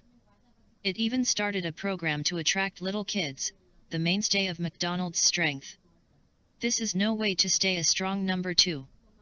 Burger King's sales per unit declined and have never returned to the level they were when it was on the attack. Burger King made the mistake of not taking the opposite tack. 55 The Law of the Opposite. 10. The Law of Division. Over time, a category will divide and become two or more categories. 56. Like an amoeba dividing in a petri dish, the marketing arena can be viewed as an ever-expanding sea of categories. A category starts off as a single entity. Computers, for example. But over time, the category breaks up into other segments. Mainframes, mini computers, workstations, personal computers, laptops, notebooks, pen computers. Like the computer, the automobile started off as a single category. 3 brands, Chevrolet, Ford, and Plymouth, dominated the market. Then the category divided. Today we have luxury cars, moderately priced cars, and inexpensive cars. Full-size, intermediates, and compacts. Sports cars, four-wheel drive vehicles, RVs, and minivans. In the television industry, ABC, CBS, and NBC once accounted for 90% of the viewing audience. Now we have network, independent, cable, pay, and public television, and soon we'll have in store an interactive television. Beer started the same way. Today we have imported and domestic beer. Premium and popular priced beers. Light, draft, and dry beers. Even non-alcoholic beer. The law of division even affects countries. Witness the mess in Yugoslavia. In 1776, there were about 35 empires, kingdoms, countries, and states in the world. By World War II, the number had doubled. By 1970, there were more than 130 countries. Today, 57. Some 190 countries are generally recognized as sovereign nations. Look at the music field. It used to be classical and popular music. To stay on top of the popular music field you could watch your hit parade, which featured the top 10 hits of the week. Radio adopted the same idea with a top 40 format. Today top 40 is falling apart because there isn't one list anymore. Billboard, the Bible of the music business, has 11 separate hit lists: classical, contemporary jazz, country, crossover, dance, Latin, jazz, pop, rap, rhythm and blues, and rock. And 11 leaders for the 11 categories. They recently included Itzhak Perlman, Foreplay, Garth Brooks, Luciano Pavarotti, Michael Jackson, Mayer Nasi Sadat, Dave Grusin, Enya, Public Enemy, Vanessa Williams, and Bruce Springsteen. Each segment is a separate, distinct entity. Each segment has its own reason for existence. And each segment has its own leader, which is rarely the same as the leader of the original category. IBM is the leader in mainframes, DIS in minis, Sun in workstations, and so on. Instead of understanding this concept of division, many corporate leaders hold the naive belief that categories are combining. Synergy and its kissing cousin, the corporate alliance, are the buzzwords in the boardrooms of America. IBM, according to the New York Times, is poised to take advantage of the coming convergence of whole industries, including television, music, publishing, and computing. IBM's strongest suit, says the Times, in the 58-22 Immutable Laws of Marketing. Expected convergence of cable and telephone networks with computer and television manufacturers may be technology that it has developed to create extremely high-speed networks. See Chapter 20, The Law of Hype. It won't happen. Categories are dividing, not combining. Also look at the much-touted category called financial services. In the future, according to the press, we won't have banks, insurance companies, stockbrokers, or mortgage lenders. We'll have financial services companies. It hasn't happened yet. Prudential, American Express, and others have fallen into the financial services trap. Customers don't buy financial services. They buy stocks or life insurance or bank accounts. And they prefer to buy each service from a different company. The way for the leader to maintain its dominance is to address each emerging category with a different brand name, as General Motors did in the early days with Chevrolet, Pontiac, Oldsmobile, Buick, and Cadillac, and recently with Geo and Saturn. Companies make a mistake when they try to take a well-known brand name in one category and use the same brand name in another category.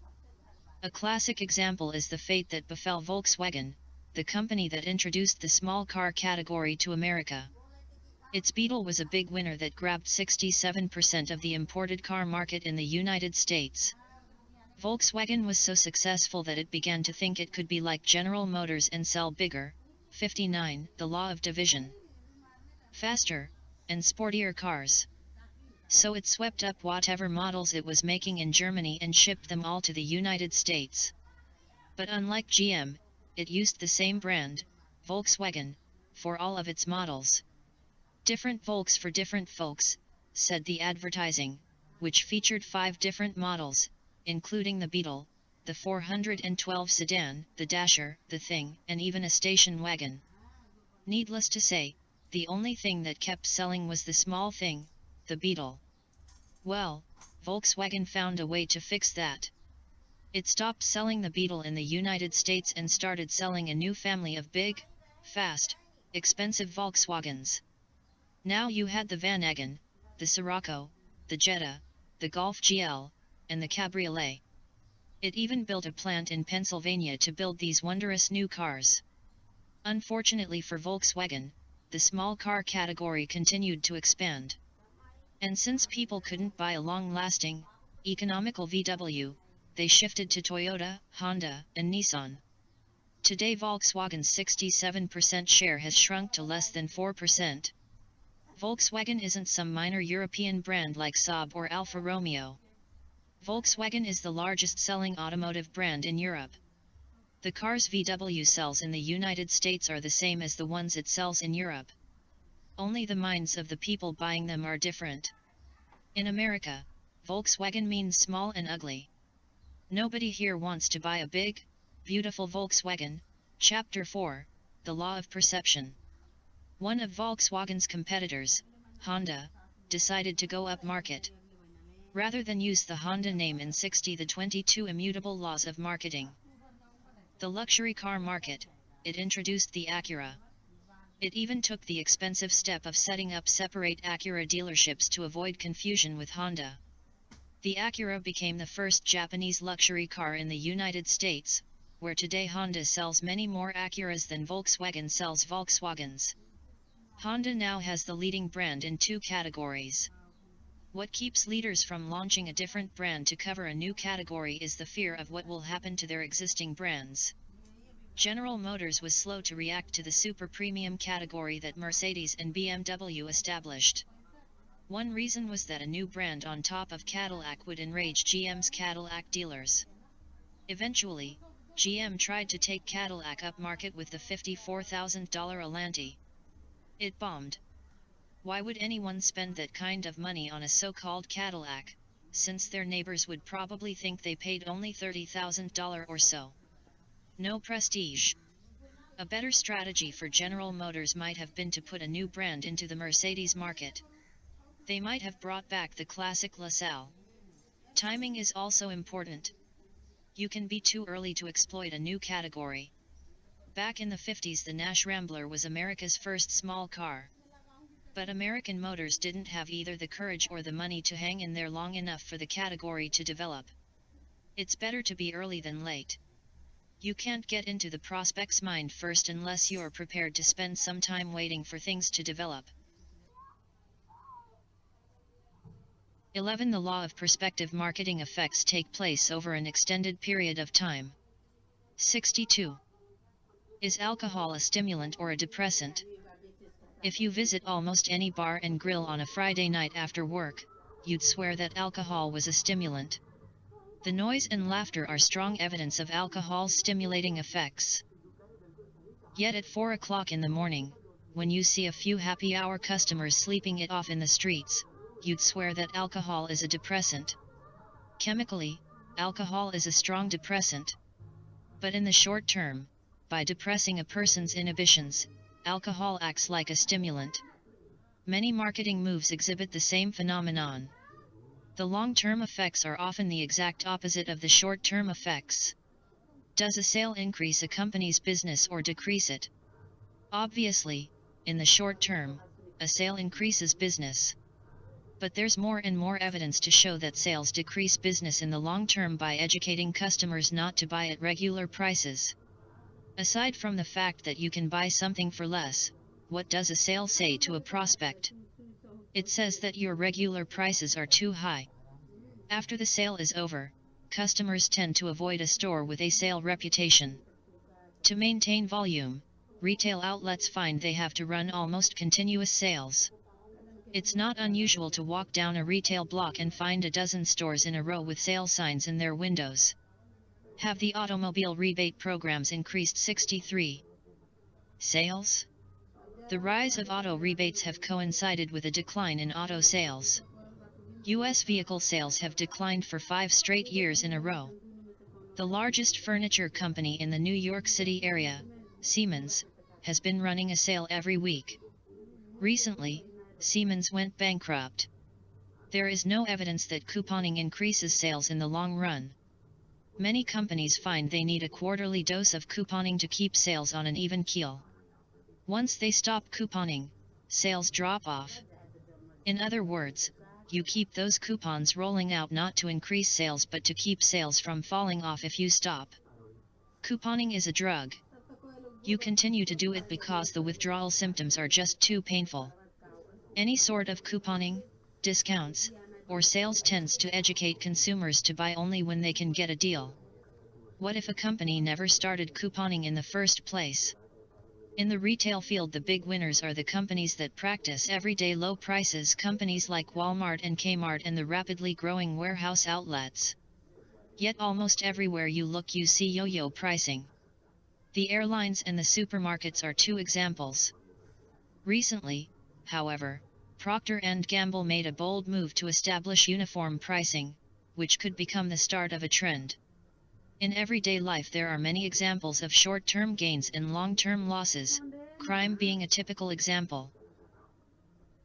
If you rob a bank for $100,000 and wind up spending 10 years in jail, you either made 64 the 22 immutable laws of marketing.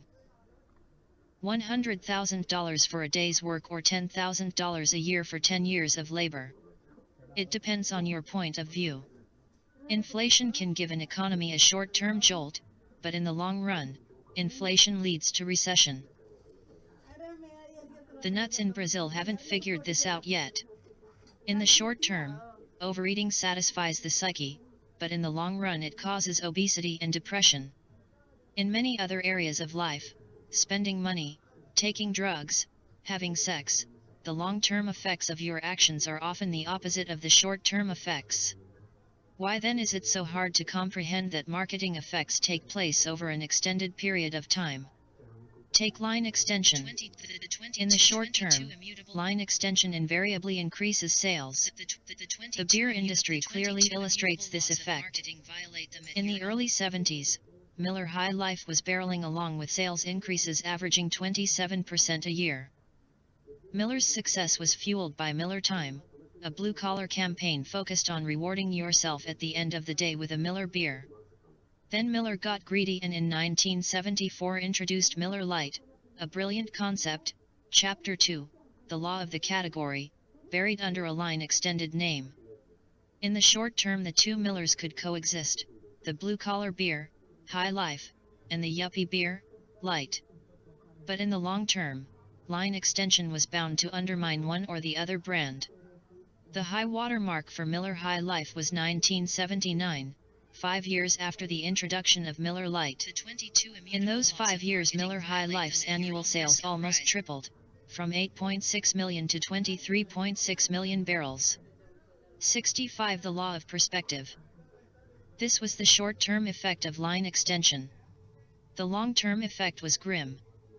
From a high of 23.6 million barrels in 1979, Miller High Life declined 13 years in a row to just 5.8 million barrels in 1991. And the decline is bound to continue. Nor has Miller Lite been immune to the ravages of line extension. In 1986, the brewer introduced Miller Genuine Draft. The brand took because it was the first beer in a new category. Unfortunately, the brand also carried the Miller name. See the next chapter, the law of line extension. History repeats itself. 5 years later, Miller Lite peaked in sales and then started to decline. Once started, the decline is almost impossible to stop. Unless you know what to look for, it's hard to see the effects of line extension, especially for managers focused on their next quarterly report. If a bullet took 5 years to reach a target, very few criminals would be convicted of homicide. The same thing that happened to Miller happened to Michelob. 3 years after the introduction of Michelob Light, regular Michelob peaked in sales and then declined 11 years in a row. Today the 4 Michelob flavors combined, regular, light, dry, and classic dark, sell 25% fewer barrels than Michelob alone did in 1978, the year Michelob Light was introduced. The same thing happened to Coors. The introduction of Coors Light caused the collapse of Coors Regular, which today sells 1/4 of what it used to. Even the king is down. After annual sales increases stretching back to the end of Prohibition, Budweiser 66 the 22 immutable laws of marketing has been slipping the last 3 years in a row. The cause? Bud Light. You might be thinking that Miller, Coors, and Anheuser-Busch had to line extend because light beer has taken over the market. If you believe what you read in the papers, you'd think that everyone is drinking light beer. Not true. Today, 18 years after the introduction of Miller Lite, light beer still accounts for only 31% of the beer market. In other areas of marketing, the short-term/long-term line extension effects occur much more rapidly. Coca-Cola clothes were introduced by Marjani in 1985. 2 years later wholesale volume reached $250 million. The following year, the line dried up virtually overnight, saddling Marjani with millions of dollars worth of inventory. What happened to Coca-Cola clothes also happened to Donald Trump. At first, the Donald was successful. Then he branched out and put his name on anything the banks would lend him money for. What's a Trump? A hotel, 3 casinos, 2 condominiums, 1 airline, 1 shopping center. Fortune magazine called Trump an investor with a keen eye for cash flow and asset values, a smart marketer, a cunning wheeler-dealer. Time and Newsweek put the Donald on their covers. Today Trump is $1.4 billion in debt. What made him successful in the short term is exactly what caused him to fail in the long term. Line extension. It looks easy, but marketing is not a game for amateurs. 67. The law of perspective. 12. The law of line extension. There's an irresistible pressure to extend the equity of the brand. 68. If violating any of our laws was a punishable offense, a large portion of corporate America would be in jail. By far the most violated law in our book is the law of line extension. What's even more diabolical is that line extension is a process that takes place continuously, with almost no conscious effort on the part of the corporation. It's like a closet or a desk drawer that fills up with almost no effort on your part.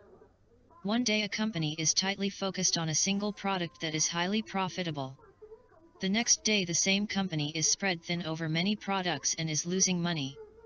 Take IBM. Years ago when IBM was focused on mainframe computers, the company made a ton of money. Today IBM is into everything and barely breaking even. In 1991, for example, IBM's revenues were $65 billion. Yet the company wound up losing $2.8 billion. That's almost $8 million a day. In addition to selling mainframe computers, IBM markets personal computers, pen computers, workstations, mid-range computers, software, networks, telephones, you name it. IBM even tried to get into the home computer market with the PCjr. Along the way, IBM dropped millions on copiers, sold to Kodak, ROM, sold to Siemens, Satellite Business Systems, shut down, the Prodigy Network, limping along, SAA, TopView, Office Vision, and OS/2. When a company becomes incredibly successful, it invariably plants the seeds for its future problems. 69. Take Microsoft, the most successful company in the software field. Even though the company is 1/50th the size of General Motors, Microsoft's stock is worth more than GM's. What is Microsoft's strategy? In a word, more. Microsoft Corp said it is aggressively seeking the dominant share in every major software applications category in the personal computer field, said the Wall Street Journal recently. Michael Maples, senior vice president of Microsoft's applications division, suggested that Microsoft might be able to achieve as much as a 70% share in every major applications category, continued the journal. Whom does that sound like? Sounds like IBM. Microsoft is setting itself up as the next IBM, with all the negative implications the name suggests. Microsoft is the leader in personal computer operating systems, but it trails the leaders in each of the following major categories: spreadsheets, Lotus is the leader, word processing, WordPerfect is the leader, and business graphics, Harvard Graphics from SPC Software Publishing is the leader. Microsoft keeps puffing itself up by expanding into new categories, such as pen computers. Recently, Microsoft bought Fox Software for $170 million in order to get into the database software field. What do you bet the company kills the Fox and changes it to Microsoft? There are ominous signs of softness in Microsoft's strategy. The Economist reported in early 1992, Mr. Gates is putting together a range of products, based 70 the 22 immutable laws of marketing, on a common core of technology, that will compete across virtually the whole of the software industry, from big computers to small ones, and from operating systems in the information engine room to graphics programs that draw every picture for executives. Nobody in the software industry has yet managed a venture of that complexity, though IBM has tried and failed. When you try to be all things to all people, you inevitably wind up in trouble. I'd rather be strong somewhere, said one manager, than weak everywhere. In a narrow sense, line extension involves taking the brand name of a successful product, e.g., A1 steak sauce, and putting it on a new product you plan to introduce, e.g., A1 poultry sauce. It sounds so logical. We make A1, a great sauce that gets the dominant share of the steak business. But people are switching from beef to chicken, so let's introduce a poultry product. And what better name to use than A1? That way people will know the poultry sauce comes from the makers of that great steak sauce, A1. But marketing is a battle of perception, not product. In the mind, A1 is not the brand name, but the steak sauce itself. Would you pass me the A1? Asks the diner. Nobody replies. A1 what? In spite of an $18 million advertising budget, the A1 poultry launch was a dismal failure. There are as many ways to line extend as there are galaxies in the universe. And new ways get invented. 71 The law of line extension. Every day. In the long run and in the presence of serious competition, line extensions almost never work. Creating flavors is a popular way to try to grab market share. More flavors, more share. Sounds right, but it doesn't work. Back in 1978, when 7-Up was simply the lemon lime and cola, it had a 5.7% share of the soft drink market. Then the company added 7-Up Gold, Cherry 7-Up, and assorted diet versions. Today 7-Up's share is down to 2.5%. Wherever you look, you'll find line extensions, which is one reason why stores are choked with brands. There are 1,300 shampoos, 200 cereals, 250 soft drinks. Invariably, the leader in any category is the brand that is not line extended. Take baby food, for example. Gerber has 72% of the market, way ahead of Beechnut and Heinz, the two line extended brands. In spite of evidence that line extensions don't work, companies continue to pump them out. Here are some examples: Ivory soap, Ivory shampoo, Life Savers candy, Life Savers gum, Bic lighters, Bic pantyhose, Chanel, Chanel for men, Tanqueray gin, Tanqueray vodka, Coors beer, Coors water, Heinz ketchup, Heinz baby food, USA Today. USA Today on TV. 72 The 22 Immutable Laws of Marketing. Adidas running shoes, Adidas cologne, Pierre Cardin clothing, Pierre Cardin wine, Levi's blue jeans, Levi's shoes, Colgate-Palmolive. We want to leverage our basic core brands and trade on our brand names to extend into new categories. Ed Fogarty, President. Campbell Soup Company. Leveraging and extending high-quality, repeat purchase brand names is always preferred over launching a new name. David W. Johnson, CEO. Del Monte. We're dedicated to the single brand concept. We're going to keep extending the Del Monte name into new areas. Ewan McDonald, President. Ultra Slim Fast. There will be soups, pastas, salad dressings, soda, fruit juices and a new, thicker diet drink called Ultra Slim Fast Plus. Daniel Abraham, Chairman. Good luck and good night, Mr. Abraham. Why does top management believe that line extension works, in spite of the overwhelming evidence to the contrary? One reason is that while line extension is a loser in the long term, it can be a winner in the short term. Chapter 11, The Law of Perspective. Management is also blinded by an intense loyalty to the company or brand. Why else would PepsiCo have introduced Crystal Pepsi in spite of the failures of Pepsi Light and Pepsi AM? More is less. The more products, the more markets, the more alliances a company makes, the less money it makes. Full speed ahead in all directions seems to 73 The law of line extension. Be the call from the corporate bridge. When will companies learn that line extension ultimately leads to oblivion? Less is more. If you want to be successful today, you have to narrow the focus in order to build a position in the prospect's mind. What does IBM stand for? It used to stand for mainframe computers. Today it stands for everything, which means it stands for nothing. Why is Sears, Roebuck in trouble? Because the company tried to be all things to all people. Sears was big in hard goods, so it went into soft goods and then fashion. The company even hired Cheryl Tiegs. Do fashion models really buy their miniskirts at Sears? In the conventional view, a business strategy usually consists of developing an all-encompassing vision. In other words, what concept or idea is big enough to hold all of a company's products and services on the market today as well as those that are planned for the future. In the conventional view, strategy is a tent. You stake out a tent big enough so it can hold everything you might possibly want to get into.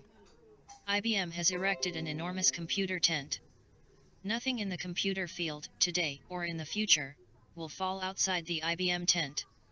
This is a recipe for disaster. As new companies, new products, new ideas invade the computer arena, IBM is going to get blown away. You can't defend a rapidly growing market like computers even if you are a financial powerhouse like IBM. From a strategic point of view, you 74 the 22 immutable laws of marketing have to be much more selective, picking and choosing the area in which to pitch your tent. Strategically, General Motors is in the same boat as IBM. GM is into anything and everything on wheels. Sedans, sports cars, cheap cars, expensive cars, trucks, minivans, even electric cars. So what is GM's business strategy? If it runs on the road, or off the road, we'll chase it. For many companies, line extension is the easy way out. Launching a new brand requires not only money, but also an idea or concept. For a new brand to succeed, it ought to be first in a new category, Chapter 1, the law of leadership. Or the new brand ought to be positioned as an alternative to the leader, Chapter 9, the law of the opposite. Companies that wait until a new market has developed often find these two leadership positions already preempted. So they fall back on the old reliable line extension approach. The antidote for line extension is corporate courage, a commodity in short supply. 75 The law of line extension. 13 The law of sacrifice. You have to give up something in order to get something. 76. The law of sacrifice is the opposite of the law of line extension. If you want to be successful today, you should give something up. There are 3 things to sacrifice: product line, target market, and constant change. First, the product line. Where is it written that the more you have to sell, the more you sell? The full line is a luxury for a loser. If you want to be successful, you have to reduce your product line, not expand it. Take Emery Air Freight. Emery was in the air freight services business. Anything you wanted to ship you could ship via Emery. Small packages, large packages, overnight service, delayed service. From a marketing point of view, what did Federal Express do? It concentrated on one service, small packages overnight. Today Federal Express is a much bigger company than Emery. The power of the sacrifice for Federal Express was in being able to put the word overnight in the mind of the prospect. When it absolutely, positively had to be there overnight, you would call Federal Express. Then what did Federal Express do? The company did the same thing Emery did. It threw away its overnight position by buying Tiger International's Flying Tiger cargo line for $880 million. Now Federal Express is a worldwide air cargo company without a worldwide position. In just 21 months Federal Express lost $1.1 billion in its international operations. 77. Marketing is a game of mental warfare. It's a battle of perceptions, not products or services. In the mind of the prospect, Federal Express is the overnight company. Federal Express owns the overnight position. When the market turned international, Federal Express faced a classic marketing dilemma. Should it try to take a domestic name into the international field? Or should it create a new worldwide name? Furthermore, how should it deal with DHL, the company that got into the international field first? It's bad enough that Federal Express walked away from the overnight idea. What's worse is that it didn't replace the idea with a new one. Eveready was the longtime leader in batteries. But new technology arrived, as it does in most industries. The first technology to change the battery business was the heavy-duty battery. What would you call your heavy-duty battery if you had the number one name in batteries? You'd probably call it the Eveready heavy-duty battery, which is what Eveready did. Then the alkaline battery arrived. Again, Eveready called its alkaline battery the Eveready alkaline battery. It seemed to make sense. Then P.R. Mallory introduced a line of alkaline batteries only. Furthermore, the company gave the line a better name, Duracell. The power of the sacrifice for Duracell was in being able to put the long-lasting battery idea in the mind of the prospect. Duracell lasts twice as long as Eveready, said the advertising. Eveready was forced to change the name of its Alka 78, the 22 Immutable Laws of Marketing line battery, to the Energizer. But it was too late. Duracell had already become the leader in the battery market. The world of business is populated by big, highly diversified generalists and small, narrowly focused specialists. If line extension and diversification were effective marketing strategies, you'd expect to see the generalists riding high. But they're not. Most of them are in trouble. The generalist is weak. Take Kraft, for example. Everybody thinks Kraft is a strong brand name. In jellies and jams, Kraft has 9% of the market. But Smucker's has 35%. Kraft means everything, but with a name like Smucker's, it has to be jelly or jam because that's all Smucker's makes. In mayonnaise, Kraft has 18% of the market. But Hellmann's has 42%. Kraft does have a leading brand in terms of market share. However, its name isn't Kraft, it's Philadelphia. Philadelphia brand cream cheese has 70% of the cream cheese market. Take the retail industry. Which retailers are in trouble today? The department stores. And what's a department store? A place that sells everything. That's a recipe for disaster. Campo, L.J. Hooker, and Gimbel's all wound up in bankruptcy court. Ames department stores filed for bankruptcy. Hills department stores filed for bankruptcy. Macy's, the owner of the world's largest store, filed for bankruptcy. Interstate department stores also went bankrupt. So 79, the law of sacrifice. The company looked at the books and decided to focus on the only product it made money on, toys. As long as Interstate was going to focus on toys, it decided to change its name to Toys R Us. Today Toys R Us does 20% of the retail toy business in the country. Very profitably, too. In its last fiscal year, Toys R Us made $326 million on sales of $5.5 billion. Many retail chains are successfully patterning themselves on the Toys R Us formula, a narrow focus with in-depth stock. Staples, Office Supplies, and Blockbuster Video are two recent examples. In the retail field generally, the big successes are the specialists, the limited. Upscale clothing for working women. The Gap. Casual clothing for the young at heart. Benetton. Wool and cotton clothing for young swingers. Victoria's Secret. Sexy undergarments. Foot Locker. Athletic shoes. Banana Republic. Safari wear.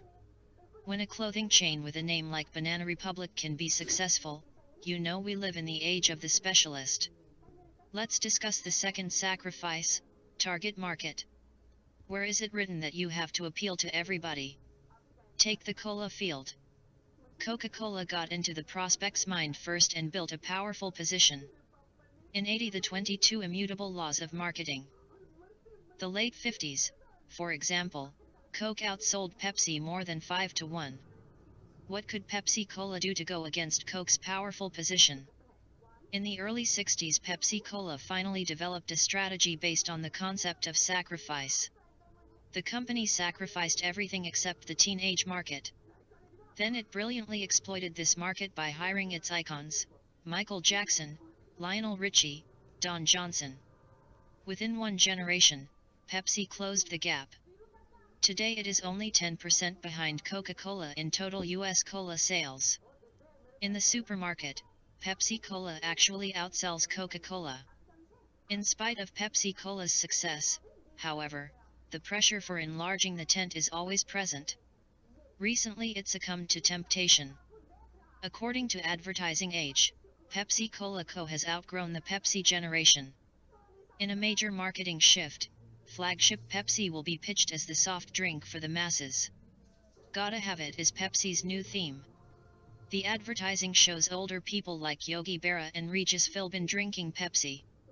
The one drawback of Pepsi advertising in the past has been a little too much focus on youth, says Phil Dusenberry of Pepsi's ad agency BBDO. We could have made greater gains had we expanded our horizons to cast a wider net and catch more people. According to Fortune magazine, Coca-Cola is the world's most powerful trademark.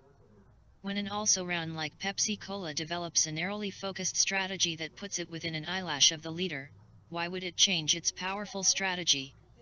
81. The law of sacrifice. Why indeed? There seems to be an almost religious belief that the wider net catches more customers, in spite of many examples to the contrary. Take Budweiser, for example. When we go out to develop a plan for Budweiser, we have to cover everybody above 21 years of age, whether they're male, female, black, white, says August Bush 4. Look at cigarette advertisements, especially old cigarette ads. They invariably show both a man and a woman. Why? In an age when most smokers were men, cigarette manufacturers wanted to broaden their market. We got the men, let's go out and get the women, too. So what did Philip Morris do? It narrowed the focus to men only. And then it narrowed the focus even more to a man's man, the cowboy. The brand was called Marlboro. Today, Marlboro is the largest selling cigarette in the world. In the United States, Marlboro is the largest selling cigarette among men and women. The target is not the market.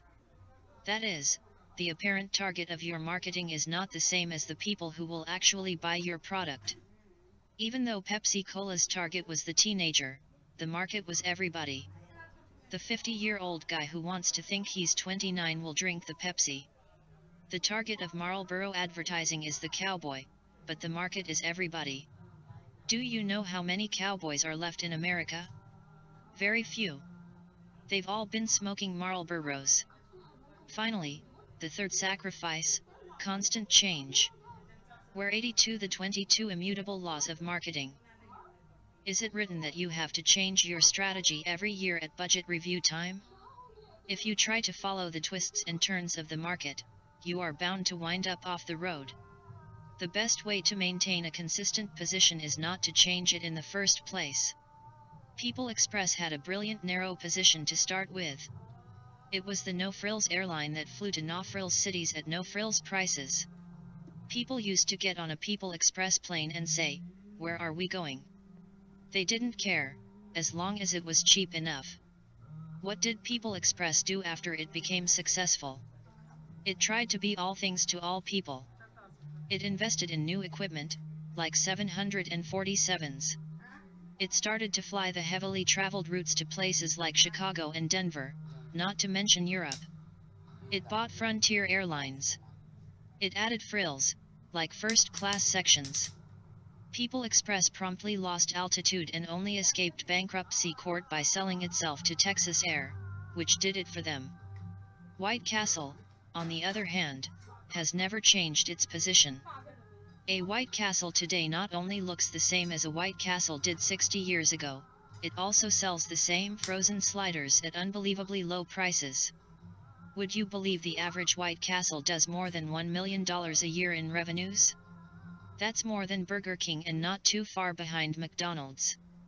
Good things come to those who sacrifice. 83. The law of sacrifice. 14. The law of attributes. For every attribute, there is an opposite, effective attribute. 84. In Chapter 6, The Law of Exclusivity, we made the point that you can't own the same word or position that your competitor owns. You must find your own word to own. You must seek out another attribute. Too often a company attempts to emulate the leader. They must know what works, goes the rationale, so let's do something similar. Not good thinking. It's much better to search for an opposite attribute that will allow you to play off against the leader. The key word here is opposite. Similar won't do. Coca-Cola was the original and thus the choice of older people. Pepsi successfully positioned itself as the choice of the younger generation. Since Crest owned cavities, other toothpastes avoided cavities and jumped on other attributes like taste, whitening, breath protection, and, more recently, baking soda. Marketing is a battle of ideas. So if you are to succeed, you must have an idea or attribute of your own to focus your efforts around. Without one, you had better have a low price. A very low price. Some say all attributes are not created equal. Some attributes are more important to customers than others. You must try and own the most important attribute. Cavity prevention is the most important attribute in toothpaste. It's the one to own. But the law of exclusivity points to the simple truth that once an attribute is successfully taken by your competition, it's gone. You must move on to a lesser attribute. And 85. Live with a smaller share of the category. Your job is to seize a different attribute, dramatize the value of your attribute, and thus increase your share. For many years IBM dominated the world of computers with its attributes of big and powerful. Companies that tried to move in on those attributes had little success. RCA, GE, Univac, Burroughs, Honeywell, NCR, and Control Data lost a lot of money on mainframe computers.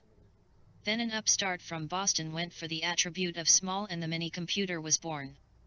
They probably laughed in Armonk because they knew corporate America wanted big and powerful. Today small has grown to such proportions that IBM's vast mainframe empire is in serious trouble. A company that never laughs at new attributes that are exactly the opposite of their current products is Gillette, the world's #1 razor blade maker. Its dominance revolves around its high-technology razors and cartridge systems. When an upstart from France brought an opposite attribute to the category in the form of a disposable razor, Gillette could have laughed and wheeled out its research on how America wants hefty, expensive, high-technology razors. But it didn't. Instead, Gillette jumped in with a disposable razor of its own, called Good News. By spending heavily, Gillette was able to win the battle of the disposables. Today the Gillette Good News razor dominates the disposable category, which has grown to dominate the razor blade business. Moral: you can't predict the 86th the 22 immutable laws of marketing. Size of a new attribute's share, so never laugh. Burger King was unsuccessful when it tried to take the attribute fast from McDonald's. What should Burger King have done? Use the opposite attribute? The exact opposite attribute, slow, won't do for a fast food place, although there is an element of slowness in Burger King's broiling concept. A single trip to any McDonald's should be enough to find another attribute that McDonald's owns: kids. This is indeed the place to which kids drag their parents, and McDonald's has the swing sets to prove it. This sets up an opportunity vividly demonstrated by the Coke and Pepsi battle. If McDonald's owns kids, then Burger King has the opportunity to position itself for the older crowd, which includes any kid who doesn't want to be perceived as a kid.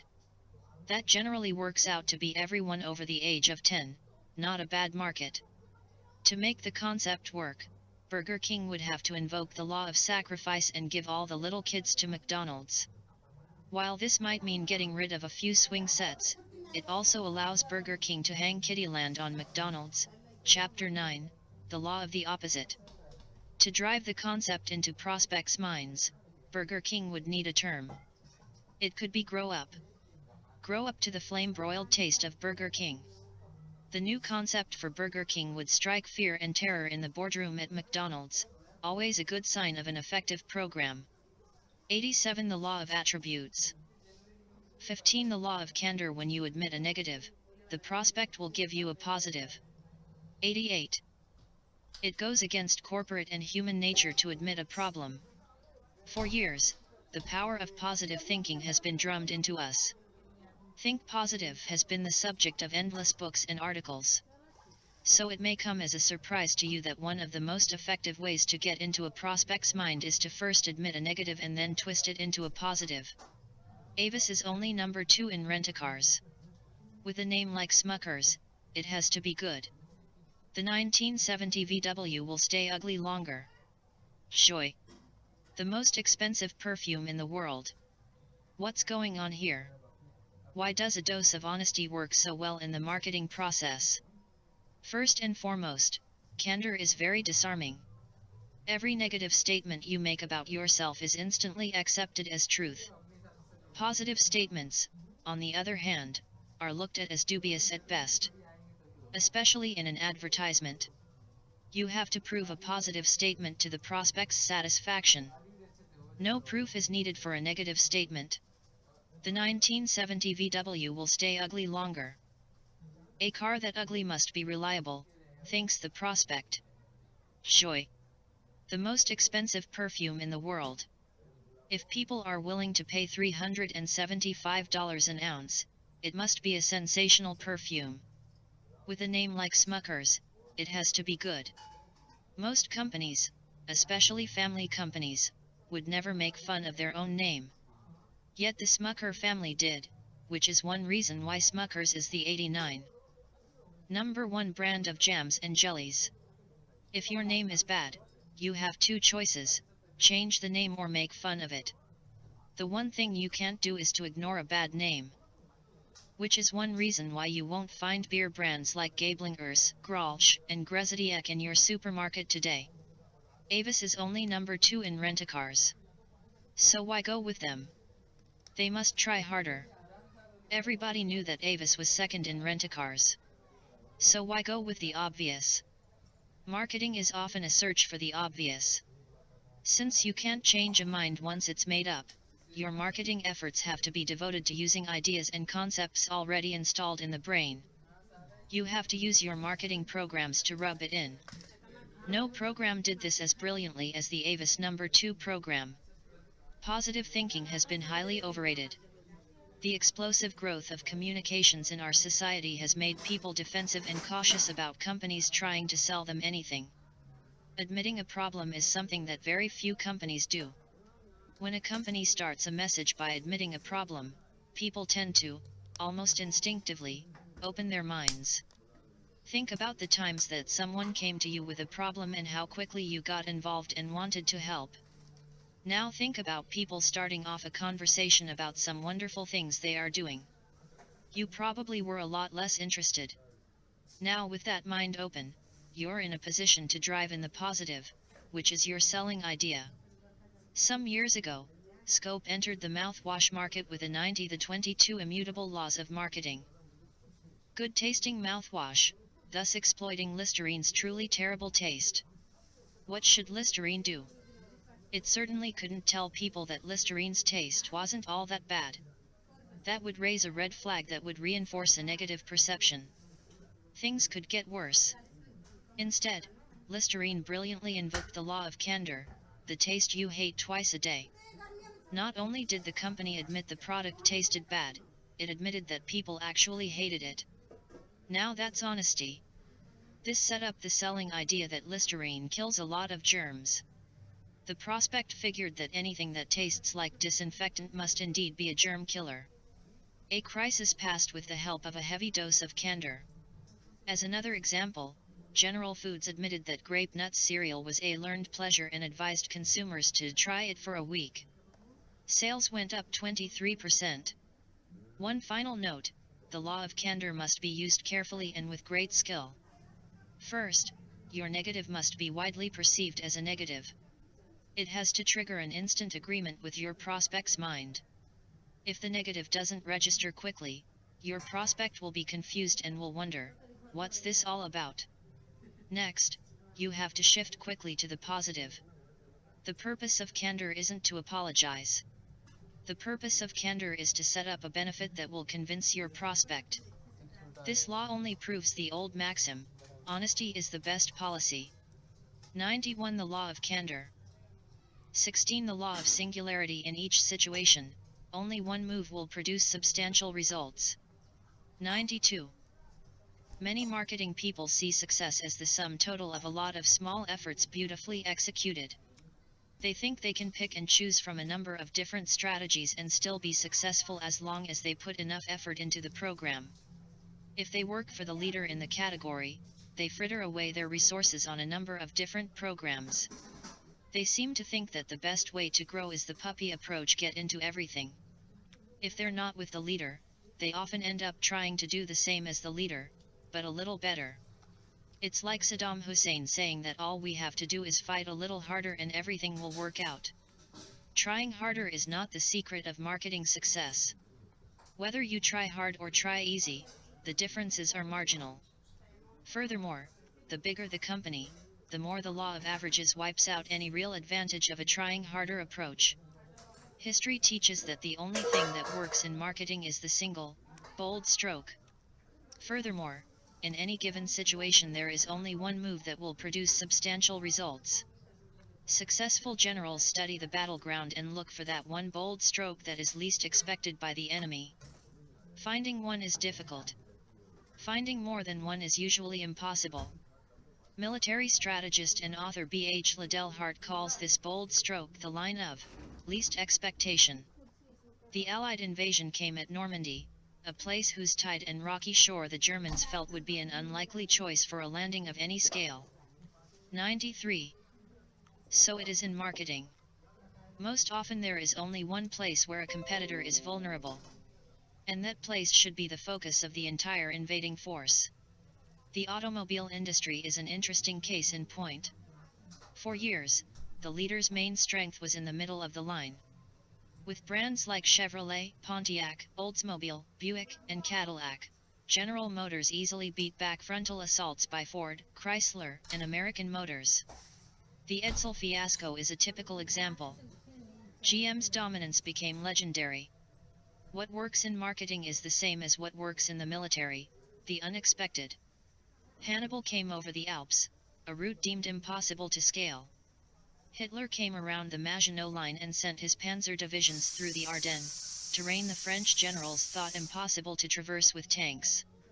As a matter of fact, he did it twice, once in the Battle of France and again in the Battle of the Bulge. In recent years there have been only two strong moves made against GM. Both were flanking moves around the GM Maginot Line. The Japanese came at the low end with small cars like Toyota, Datsun, and Honda.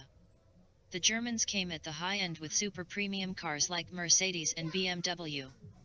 With the success of Japanese and German flanking attacks, General Motors was under pressure to commit resources in an attempt to shore up the bottom and the top of its lines. Cadillacs were too cheap to block the high-priced German imports.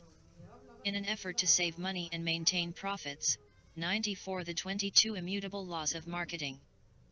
GM made the fateful decision to build many of its mid-range cars using the same body style. Suddenly, no one could tell a Chevrolet from a Pontiac or an Oldsmobile or a Buick. They all looked alike. Its look-alike cars weakened General Motors in the middle and opened up a move for Ford as it broke through with the European-styled Taurus and Sable. And then the Japanese jumped in with Acura, Lexus, and Infiniti. Now General Motors is weak across the board. Look at Coke. At present, Coca-Cola is fighting a two-front battle with Classic and New Coke. While Coca-Cola Classic has regained a lot of its original strength, New Coke, an Edsel from Atlanta, is barely hanging on. We've seen endless slogans for Coca-Cola, "We have a taste for you." The real choice. Catch the wave. Red, white, and you. You can't beat the feeling. And now, you can't beat the real thing. Nothing has moved the needle very much. The folks at Coca-Cola keep trying. They've even hired a Hollywood talent agency to contribute creative ideas. Any day now, the new shooters will parade into an Atlanta conference room and paper the wall with a new set of slogans. Top Coke management will then sit around and discuss the latest batch of creative moves. While it's theoretically possible to stumble across the right idea if you haphazardly generate all the ideas you can possibly think of, it's not an efficient way to work. 95. The law of singularity. Coke needs to make progress beyond just buying business. As we see it, Coke has only one two-part move to make. One part is a step backward, the other is a step forward. First of all, Coke has to bite the bullet and drop New Coke. Not because it's a loser or an embarrassment, but because the existence of New Coke blocks the company from effectively using the only weapon it has. With New Coke safely tucked away in the archives, Coke would be able to invoke the law of focus and bring back the concept of the real thing and use it against Pepsi. To pull the trigger, Coke could go on television and say to the Pepsi generation, "All right kids, we're not going to push you. When you're ready for the real thing, we've got it for you." That would be the beginning of the end of the Pepsi generation, if Pepsi-Cola hadn't already killed it off all by itself. Not only is this idea simple and powerful, but it's really the only move available to Coke. It exploits the only words that Coke owns in the minds of its prospects, the real thing. To find that singular idea or concept, marketing managers have to know what's happening in the marketplace. They have to be down at the front in the mud of the battle. They have to know what's working and what isn't. They have to be involved. Because of the high cost of mistakes, management can't afford to delegate important marketing decisions. That's what happened at General Motors. 96. The 22 Immutable Laws of Marketing. When the financial people took over, the marketing programs collapsed. Their interest was in the numbers, not the brands. The irony is that the numbers went south, along with the brands. It's hard to find that single move if you're hanging around headquarters and not involved in the process. 97. The law of singularity. 17. The law of unpredictability. Unless you write your competitors' plans, you can't predict the future. 98. Implicit in most marketing plans is an assumption about the future. Yet marketing plans based on what will happen in the future are usually wrong. With hundreds of computers and an army of meteorologists, no one can predict the weather 3 days in advance, so how do you expect to predict your market 3 years in advance? IBM developed a massive marketing plan to hook up all PCs to its mainframes. The company called it Office Vision. Yet the plan is dead in the water thanks to developments at Sun Microsystems, Microsoft, and other companies. You might say that Office Vision foresaw everything but the competition. Failure to forecast competitive reaction is a major reason for marketing failures. When Pickett was asked which Confederate leader was responsible for the defeat at Gettysburg, he replied, "I've always thought the Yankees had something to do with it." Yet there are those who would say that America's big problem is the lack of the long view, that American management is too short-term in its thinking. Won't eliminating long-term plans make things even worse? On the surface those concerns are real. But it's important to understand what is meant by long-term versus short-term. Most of corporate America's problems are not related to short-term marketing thinking. The problem is short-term financial thinking. Most companies live from quarterly report to quarterly report. That's a recipe for problems. Companies 99 that live by the numbers, die by the numbers. Harold Janine of ITT fame is one man in recent times who best exemplifies this approach.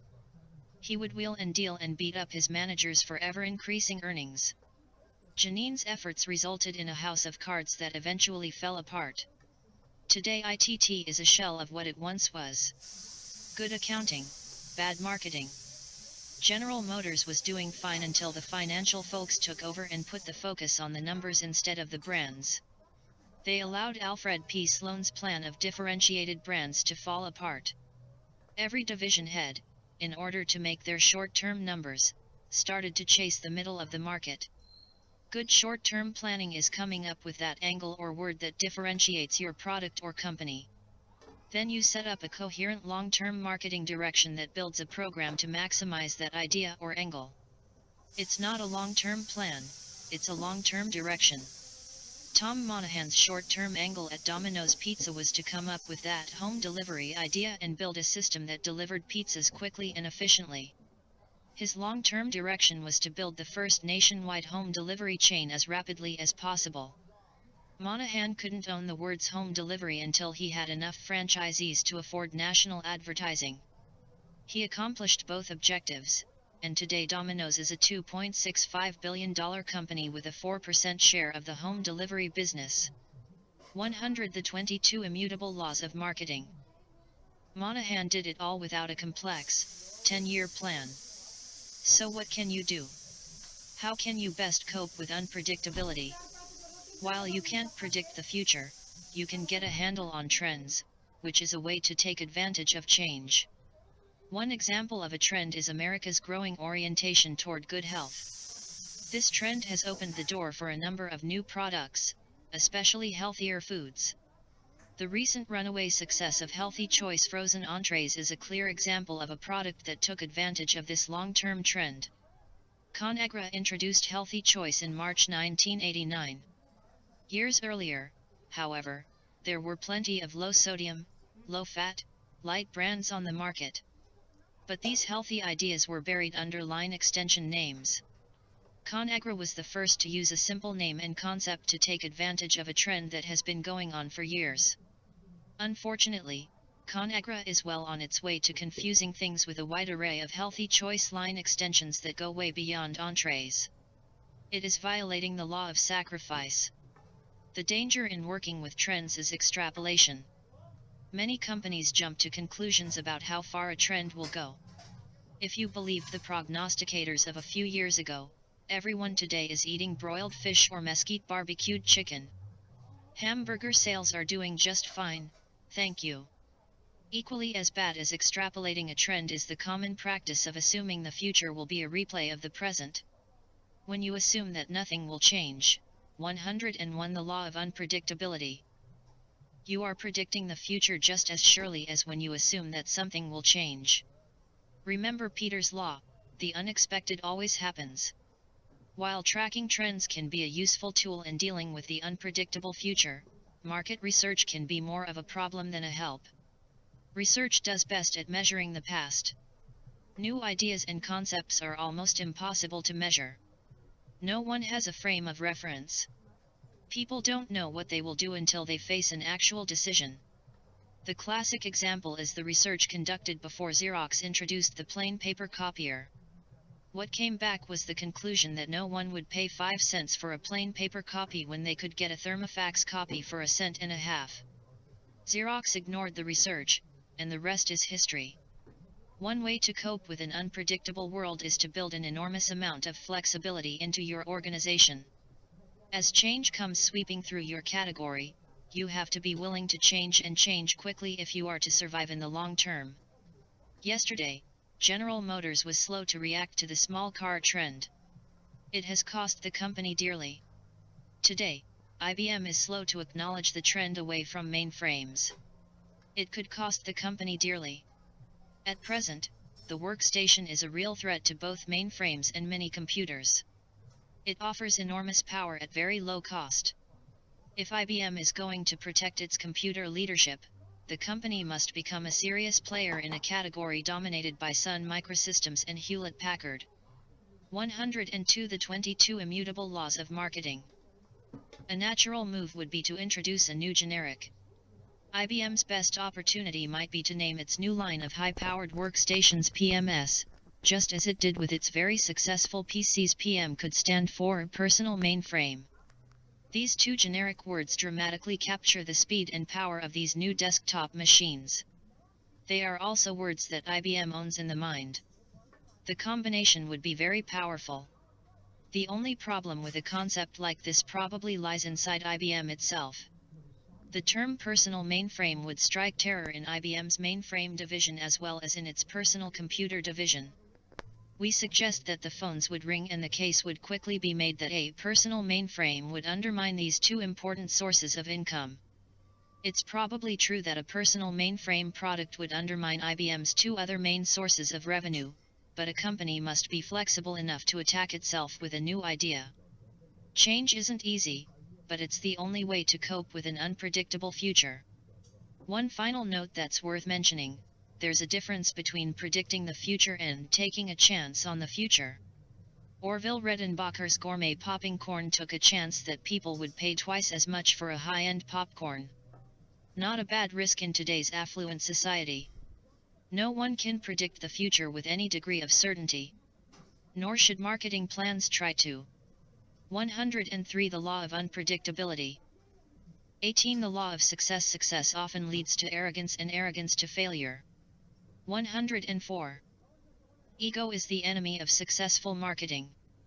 Objectivity is what's needed. When people become successful, they tend to become less objective. They often substitute their own judgment for what the market wants. Donald Trump and Robert Maxwell are two examples of people blinded by early success and untainted by humility. And when you're blind, it is indeed hard to focus. Mr. Trump's strategy was to put his name on everything, committing the cardinal sin of line extension. Denial seems to go hand in hand with a big ego. When we first met the Donald, his opening remarks were about how people accuse him of having a big ego. He went on to state that it was totally untrue, he did not have a big ego. All the while, it was hard to avoid noticing a 3-foot-high brass tee sitting on the floor next to his desk. So much for the sermon. Success is often the fatal element behind the rash of line extensions. When a brand is successful, the company assumes the name is the primary reason for the brand's success. So they promptly look for other products to plaster the name on. Actually, it's the opposite. The name didn't make the brand famous, although a bad name might keep the brand from becoming famous. The brand got famous because you made the right marketing moves. In other words, the steps you took were in tune with the fundamental laws of marketing. You got into the mind first. You narrowed the 105. Focus. You preempted a powerful attribute. Your success puffs up your ego to such an extent that you put the famous name on other products. Result: early success and long-term failure, as illustrated by the failure of Donald Trump. The more you identify with your brand or corporate name, the more likely you are to fall into the line extension trap. It can't be the name, you might be thinking when things go wrong. We have a great name. Pride goeth before destruction, and a haughty spirit before a fall. Proverbs 16:18. Tom Monahan of Domino's Pizza is one of the few executives who have recognized how ego can lead you astray. You start thinking you can do anything. I was that way back in the early days. I got into frozen pizzas for a while, and that was a disaster. If I hadn't messed around with those frozen pizzas for the better part of a year, trying to sell them in bars and restaurants, Domino's probably would have a lot more stores by now. Actually, ego is helpful. It can be an effective driving force in building a business. What hurts is injecting your ego in the marketing process. Brilliant marketers have the ability to think like a prospect thinks. They put themselves in the shoes of their customers. They don't impose their own view of the world on the situation. Keep in mind that the world is all perception anyway, and the only thing that counts in marketing is the customer's perception. As their successes mounted, companies like General Motors, Sears, Roebuck, and IBM became 106 the 22 immutable laws of marketing. Arrogant. They felt they could do anything they wanted to in the marketplace. Success leads to failure. Consider Digital Equipment Corporation, the company that brought us the mini computer. Starting from scratch, this became an enormously successful $14 billion company. DEC's founder is Kenneth Olson. His success made Ken such a believer in his own view of the computer world that he poo-pooed the personal computer, then open systems, and, finally, reduced instruction set computing, RISC. In other words, Ken Olson ignored three of the biggest developments in the computer category. A trend is like the tide, you don't fight it. Today Ken Olson is out. The bigger the company, the more likely it is that the chief executive has lost touch with the front lines. This might be the single most important factor limiting the growth of a corporation. All other factors favor size. Marketing is war, and the first principle of warfare is the principle of force. The larger army, the larger company, has the advantage. But the larger company gives up some of that advantage if it cannot keep itself focused on the marketing battle that takes place in the mind of the customer. The shootout at General Motors between Roger Smith and Ross Perot illustrates the point. When he was on the GM board, Ross Perot spent his weekends visiting dealers and buying cars. He was critical of Roger Smith for not doing the same. "We've got to nuke the GM system," Perot said. He 107 the law of success. Advocated atom bombing the heated garages, chauffeur-driven limousines, executive dining rooms. Chauffeur-driven limousines for a company trying to sell cars.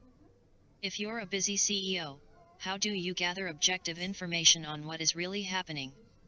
How do you get around the propensity of middle management to tell you what they think you want to hear? How do you get the bad news as well as the good? One possibility is to go in disguise or unannounced. This is especially useful at the distributor or retailer level. In many ways this is analogous to the king who dresses up as a commoner and mingles with his subjects. Reason: to get honest opinions of what's happening. Like kings, chief executives rarely get honest opinions from their ministers. There's too much intrigue going on at the court. Another aspect of the problem is the allocation of time.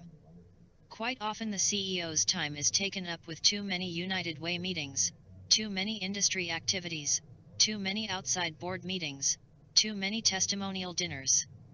According to one survey, the average CEO spends 18 hours a week on outside activities. The next time waster is internal meetings. The average CEO spends 17 hours a week attending corporate meetings and 6 hours a week preparing for those meetings. Since the typical top executive works 61 hours a week, that leaves only 20 hours for everything else. 108 The 22 Immutable Laws of Marketing, including managing the operation and going down to the front. No wonder chief executives delegate the marketing function. That's a mistake. Marketing is too important to be turned over to an underling. If you delegate anything, you should delegate the chairmanship of the next fundraising drive. The Vice President of the United States, not the President, attends the state funerals. The next thing to cut back on are the meetings. Instead of talking things over, walk out and see for yourself. As Gorbachev told Reagan, it is better to see once than to hear 100 times. Small companies are mentally closer to the front than big companies. That might be one reason they grew more rapidly in the last decade. They haven't been tainted by the law of success. 109 The law of success. 19 The law of failure. Failure is to be expected and accepted. 110. Too many companies try to fix things rather than drop things. Let's reorganize to save the situation is their way of life. Admitting a mistake and not doing anything about it is bad for your career. A better strategy is to recognize failure early and cut your losses. American Motors should have abandoned passenger cars and focused on Jeep. IBM should have dropped copiers and Xerox should have dropped computers years before they finally recognized their mistakes. The Japanese seem to be able to admit a mistake early and then make the necessary changes. Their consensus management style tends to eliminate the ego. Since a large number of people have a small piece of a big decision, there is no stigma that can be considered career damaging. In other words, it's a lot easier to live with "we were all wrong" than the devastating "I was wrong." This egoless approach is a major factor in making the Japanese such relentless marketers. It's not that they don't make mistakes, but when they do, they admit them, fix them, and just keep coming. The hugely successful Walmart has another approach that enables the company to deal with failure. It's called Sam Walton's ready, fire, aim approach. It's an outgrowth of his penchant for constant tinkering. Walton was well aware that nobody hits the target every time. But at Walmart, people aren't punished if their experiments fail. As Walmart's chief executive said in a Business Week article, if you learn some 111 thing and you're trying something, then you probably get credit for it. But woe to the person who makes the same mistake twice. Walmart is different from many large corporations because, so far, it appears to be free of an insidious disease called the personal agenda that can creep into any corporation. Marketing decisions are often made first with the decision-maker's career in mind and second with the impact on the competition or the enemy in mind. There is a built-in conflict between the personal and the corporate agenda. This leads to a failure to take risks. It's hard to be first in a new category without sticking your neck out. When the senior executive has a high salary and a short time to retirement, a bold move is highly unlikely. Even junior executives often make safe decisions so as to not disrupt their progress up the corporate ladder. Nobody has ever been fired for a bold move they didn't make. In some American companies, nothing gets done unless it benefits the personal agenda of someone in top management. This severely limits the potential marketing moves a company can make.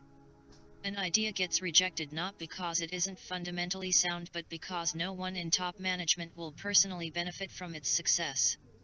One way to defuse the personal agenda factor is to bring it out in the open. 3M uses the champion system to publicly identify the person who will benefit from the success of a new product or venture. The 112 The 22 Immutable Laws of Marketing. Successful introduction of 3M's Post-it notes illustrates how the concept works. Art Fry is the 3M scientist who championed the Post-it notes product, which took almost a dozen years to bring to market. While the 3M system works, in theory the ideal environment would allow managers to judge a concept on its merits, not on whom the concept would benefit. If a company is going to operate in an ideal way, it will take teamwork, esprit de corps, and a self-sacrificing leader. One immediately thinks of Patton and his Third Army and its dash across France. No army in history took as much territory and as many prisoners in as short a period of time. Patton's reward? Eisenhower fired him. 113 The Law of Failure. 20 The Law of Hype. The situation is often the opposite of the way it appears in the press. 114. When IBM was successful, the company said very little. Now it throws a lot of press conferences. When things are going well, a company doesn't need the hype. When you need the hype, it usually means you're in trouble. Young and inexperienced reporters and editors tend to be more impressed by what they read in other publications than by what they gather themselves. Once the hype starts, it often continues on and on. No soft drink has received more hype than New Coke. By one estimate, New Coke received more than $1 billion worth of free publicity. Add to that the hundreds of millions of dollars spent to launch the brand, and New Coke should have been the world's most successful product. It didn't happen. Less than 60 days after the launch, Coca-Cola was forced to come back with the original formula, now called Coca-Cola Classic. Today Classic outsells New about 15 to 1. No newspaper has received more hype than USA Today.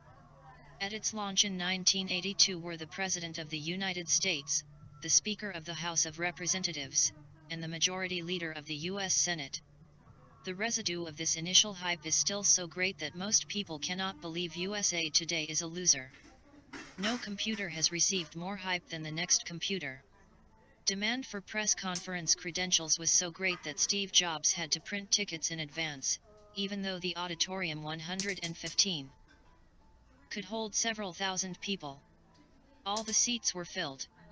Steve Jobs makes television news as well as the cover of many major publications. IBM, Ross Perot, and Canon have invested $130 million.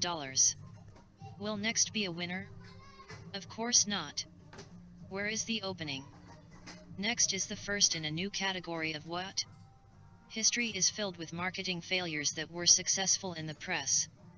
The Tucker 48, the U.S. Football League, Videotext, the Automated Factory, the Personal Helicopter, the Manufactured Home, the Picture Phone, polyester suits. The essence of the hype was not just that the new product was going to be successful.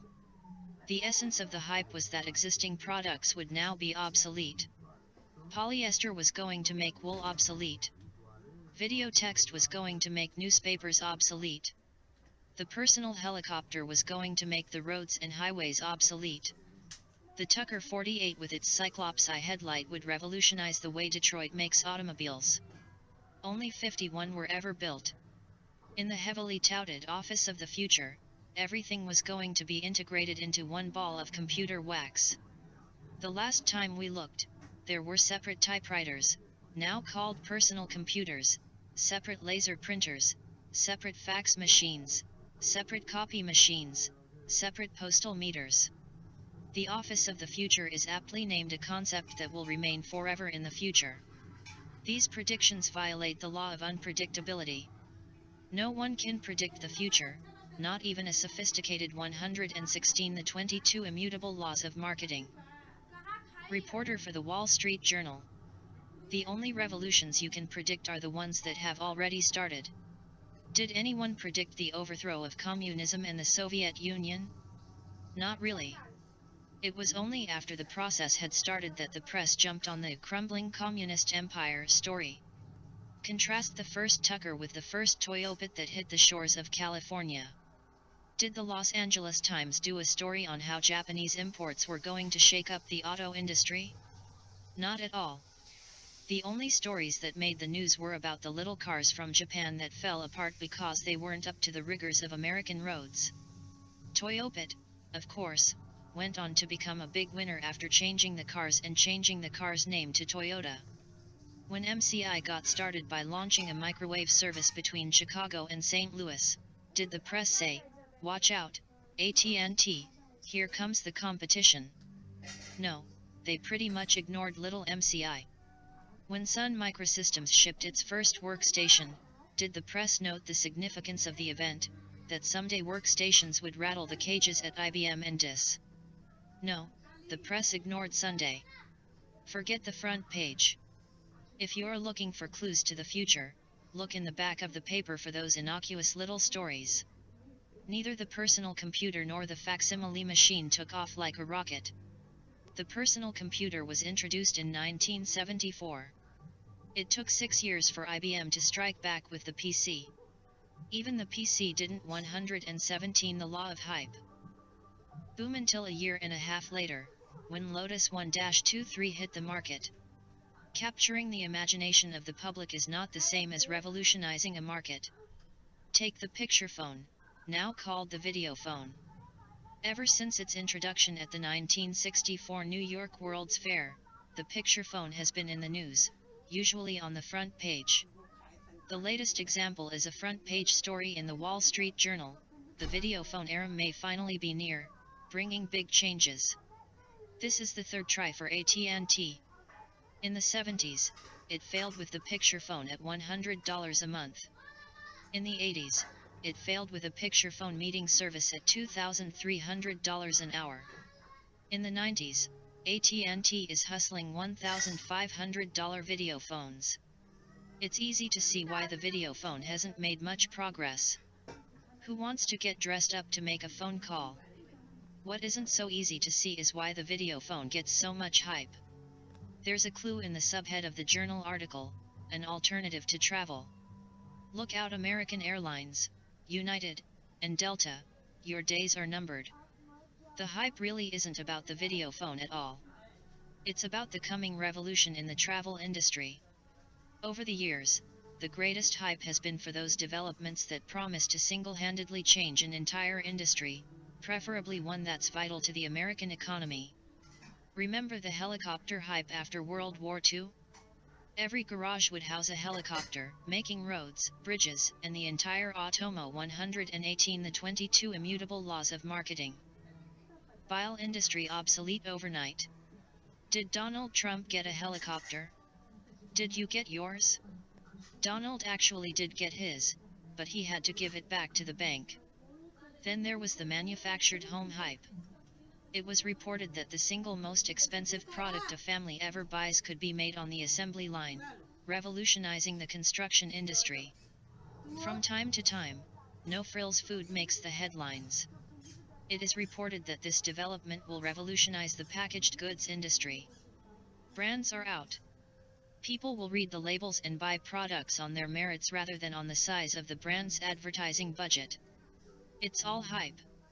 The latest overhyped development is that of the pen computer, which will revolutionize the personal computer field and make computers accessible to everyone whether they can type or not. It's all hype. Not that there isn't a grain of truth in every overhyped story. Anyone with $580,000 plus tax can buy a little 5-seat Bell helicopter. The pen computer might be attractive to a narrow segment of the market, especially the traveling salesperson crowd. The video phone could revolutionize the phone sex industry, and there's a substantial market for mobile homes and recreational vehicles, all manufactured on assembly lines. But, for the most part, hype is hype. Real revolutions don't arrive at high noon with marching bands and coverage on the 6 p.m. news. Real revolutions arrive unannounced in the middle of the night and kind of sneak up on you. 119 The Law of Hype. 21 The Law of Acceleration. Successful programs are not built on fads, they're built on trends. 120. A fad is a wave in the ocean, and a trend is the tide. A fad gets a lot of hype, and a trend gets very little. Like a wave, a fad is very visible, but it goes up and down in a big hurry. Like the tide, a trend is almost invisible, but it's very powerful over the long term. A fad is a short-term phenomenon that might be profitable, but a fad doesn't last long enough to do a company much good. Furthermore, a company often tends to gear up as if a fad were a trend. As a result, the company is often stuck with a lot of staff, expensive manufacturing facilities, and distribution networks. A fashion, on the other hand, is a fad that repeats itself. Examples: short skirts for women and double-breasted suits for men. Halley's Comet is a fashion because it comes back every 75 years or so. When the fad disappears, a company often goes into a deep financial shock. What happened to Atari is typical in this respect. And look how Coleco Industries handled the Cabbage Patch Kids. Those homely dolls hit the market in 1983 and started to take off. Coleco's strategy was to milk the kids for all they were worth. Hundreds of Cabbage Patch novelties flooded the toy stores. Pens, pencils, crayon boxes, games, clothing. 2 years later, Coleco racked up sales of $776 million and profits of $83 million. Then the bottom dropped out of the Cabbage Patch Kids. By 1988 Coleco went into Chapter 11. Coleco died, but the kids live on. Acquired by 121. Hasbro in 1989, the Cabbage Patch Kids are now being handled conservatively. Today they're doing quite well. Here's the paradox. If you were faced with a rapidly rising business, with all the characteristics of a fad, the best thing you could do would be to dampen the fad. By dampening the fad, you stretch the fad out and it becomes more like a trend. You see this in the toy business. Some owners of hot toys want to put their hot toy name on everything. The result is that it becomes an enormous fad that is bound to collapse. When everybody has a Ninja Turtle, nobody wants one anymore. The Ninja Turtle is a good example of a fad that collapses in a hurry because the owner of the concept got greedy. The owner fans the fad rather than dampening it. On the other hand, the Barbie doll is a trend. When Barbie was invented years ago, the doll was never heavily merchandised into other areas. As a result, the Barbie doll has become a long-term trend in the toy business. The most successful entertainers are the ones who control their appearances. They don't overextend themselves. They're not all over the place. They don't wear out their welcome. Elvis Presley's manager, Colonel Parker, made a deliberate attempt to restrict the number of appearances and records the King made. As a result, every time Elvis appeared, it was an event of enormous impact.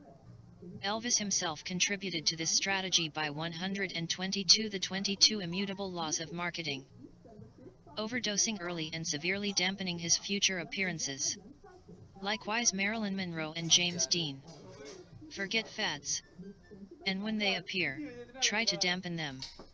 One way to maintain a long-term demand for your product is to never totally satisfy the demand. But the best, most profitable thing to write in marketing is a long-term trend. 123 The law of acceleration. 22 The law of resources. Without adequate funding an idea won't get off the ground. 124.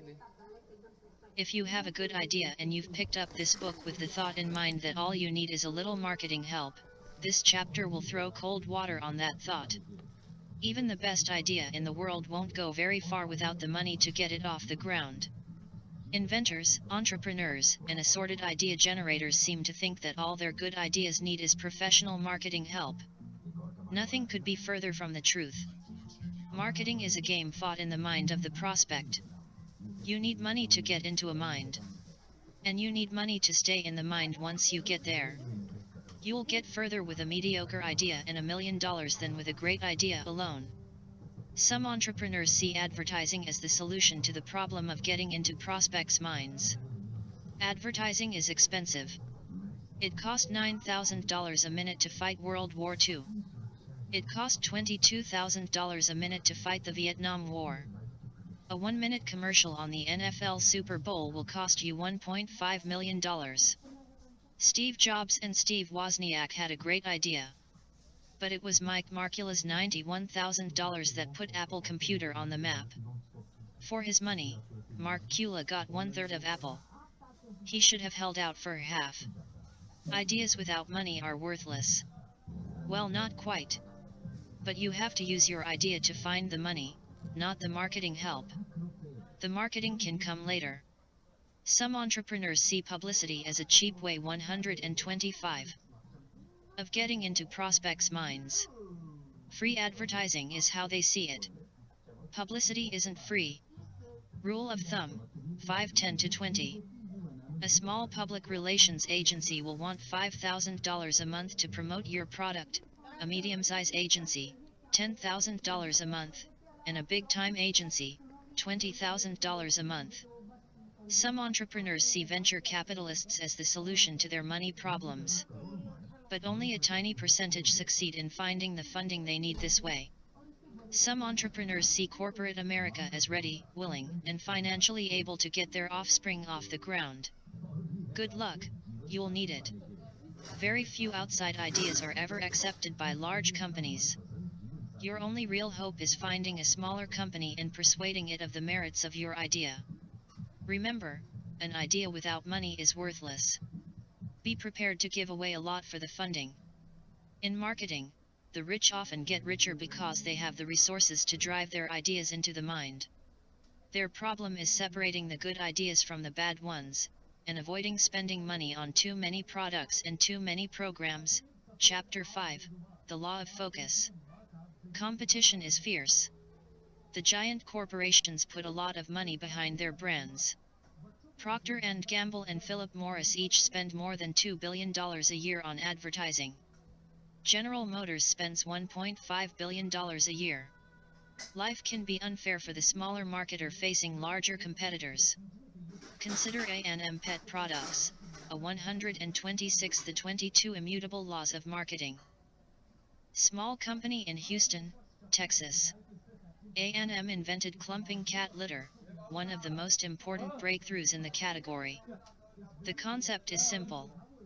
When cats use the litter box, this new type of litter clumps the waste into balls, which are easily scooped out and disposed of. There is no need to replace the entire box. The brand, called Scoop Away, took off wherever it was introduced. This quickly got the attention of Golden Cat Corporation, which has the #1 cat litter brand, Tidy Cat. Recognizing a threatening idea when they see one, Golden Cat introduced their own version of clumping cat litter, called Tidy Scoop. Not only did they jump on A&M's idea, they also borrowed the scoop part of their brand name. How unfair can you be? The winner of this cat fight will probably be determined by money. Who has the most money to drive in the idea?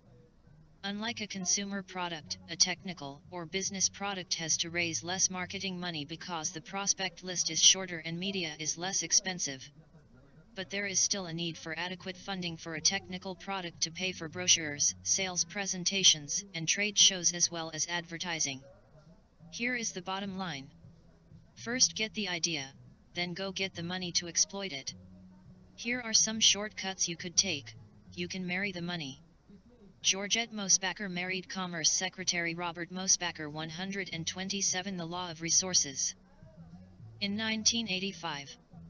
3 years later, Ms. Mosbacher bought La Prairie, a Swiss cosmetics firm, for $31.5 million. Where did she get the money? From everyone. Venture capitalists, La Prairie distributors in Switzerland and Japan, plus her own and her husband's resources. In the first year under Georgette Mosbacher's control, La Prairie's sales were up 30%. Then she sold out at a hefty profit. You can divorce the money. Frances Lear arrived in New York in 1985 at the age of 61. Freshly divorced from her television producer husband Norman, all in the family, Lear, she was determined to launch a magazine for women over 40. She was prepared to spend $25 million of her expected $112 million settlement on the project. By its fifth issue, Lear's magazine had 350,000 readers. You can find the money at home. Donald Trump would never have gotten anywhere without Dad's millions behind him. You can share your idea by franchising it. Tom Monahan was able to put Domino's Pizza on the map by pursuing an aggressive program of franchising his home delivery idea. So far we've been talking about smaller companies and their fundraising strategies. What about a rich company? How should it approach the law of resources? The answer is simple: spend enough. In war, the military always errs on the high side. Do you 128 the 22 immutable laws of marketing? Know how many rations were left after Operation Desert Storm? A lot. So it is in marketing. You can't save your way to success. The more successful marketers front-load their investment. In other words, they take no profit for 2 or 3 years as they plow all earnings back into marketing. Money makes the marketing world go round. If you want to be successful today, you'll have to find the money you need to spin those marketing wheels. 129 The Law of Resources. Warning 130 We would be remiss if we did not warn our readers about the potential dangers of trying to apply the laws of marketing within an existing organization. Many of these laws fly in the face of corporate ego, conventional wisdom, and the Malcolm Baldrige Awards. The law of perception runs counter to the corporate culture of most companies where trying to be better is deeply ingrained. People are forever running around and benchmarking the leader in the category and then setting out to beat their specs. It's what the quality movement is all about. The law of leadership is tough for many to swallow. Most people want to believe they got to the top by being better, not by being first. So beware. Management won't take kindly to any suggestions that will take the emphasis off their better product strategy. The law of sacrifice could cause you problems. Offering everything for everybody is deeply ingrained in most organizations. If you have any doubts, just stroll down the aisles of any supermarket. What you will find is variation upon variation of sizes, flavors, and forms. It boggles the mind. Why this happens is painfully obvious. Nobody wants to focus. Large companies have offices filled with young, bright marketing people. Do you expect them to just sit there and do nothing? They feel compelled to tinker and make improvements. After all, how can they make their mark on the organization? So beware. Those young, bright marketing people will not take kindly to any efforts to curtail their tinkering. The law of focus suggests owning a word in the prospects' minds. What word does your company own in the minds of your prospects? I don't know, might be your response. We make a variety of products for many different industries. So beware. You have some pruning to do, which isn't going to be easy to sell to the powers that be. The law of perspective will frustrate anyone looking for quick marketing victories. Companies want to see instant results. So beware. Those accountants will give you a hard time in the short term. The law of line extension is the most dangerous law of all to deal with. In this case, you have to be prepared to demolish what management holds to be a basic truth. Big successful brands have an equity that can be exploited to encompass different kinds of products.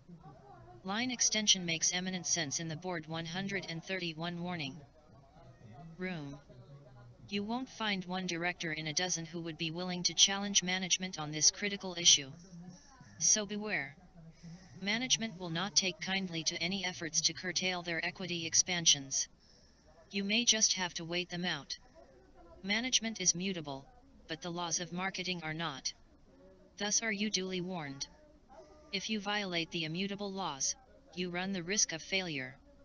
If you apply the immutable laws, you run the risk of being bad-mouthed, ignored, or even ostracized. Have patience. The immutable laws of marketing will help you achieve success. And success is the best revenge of all.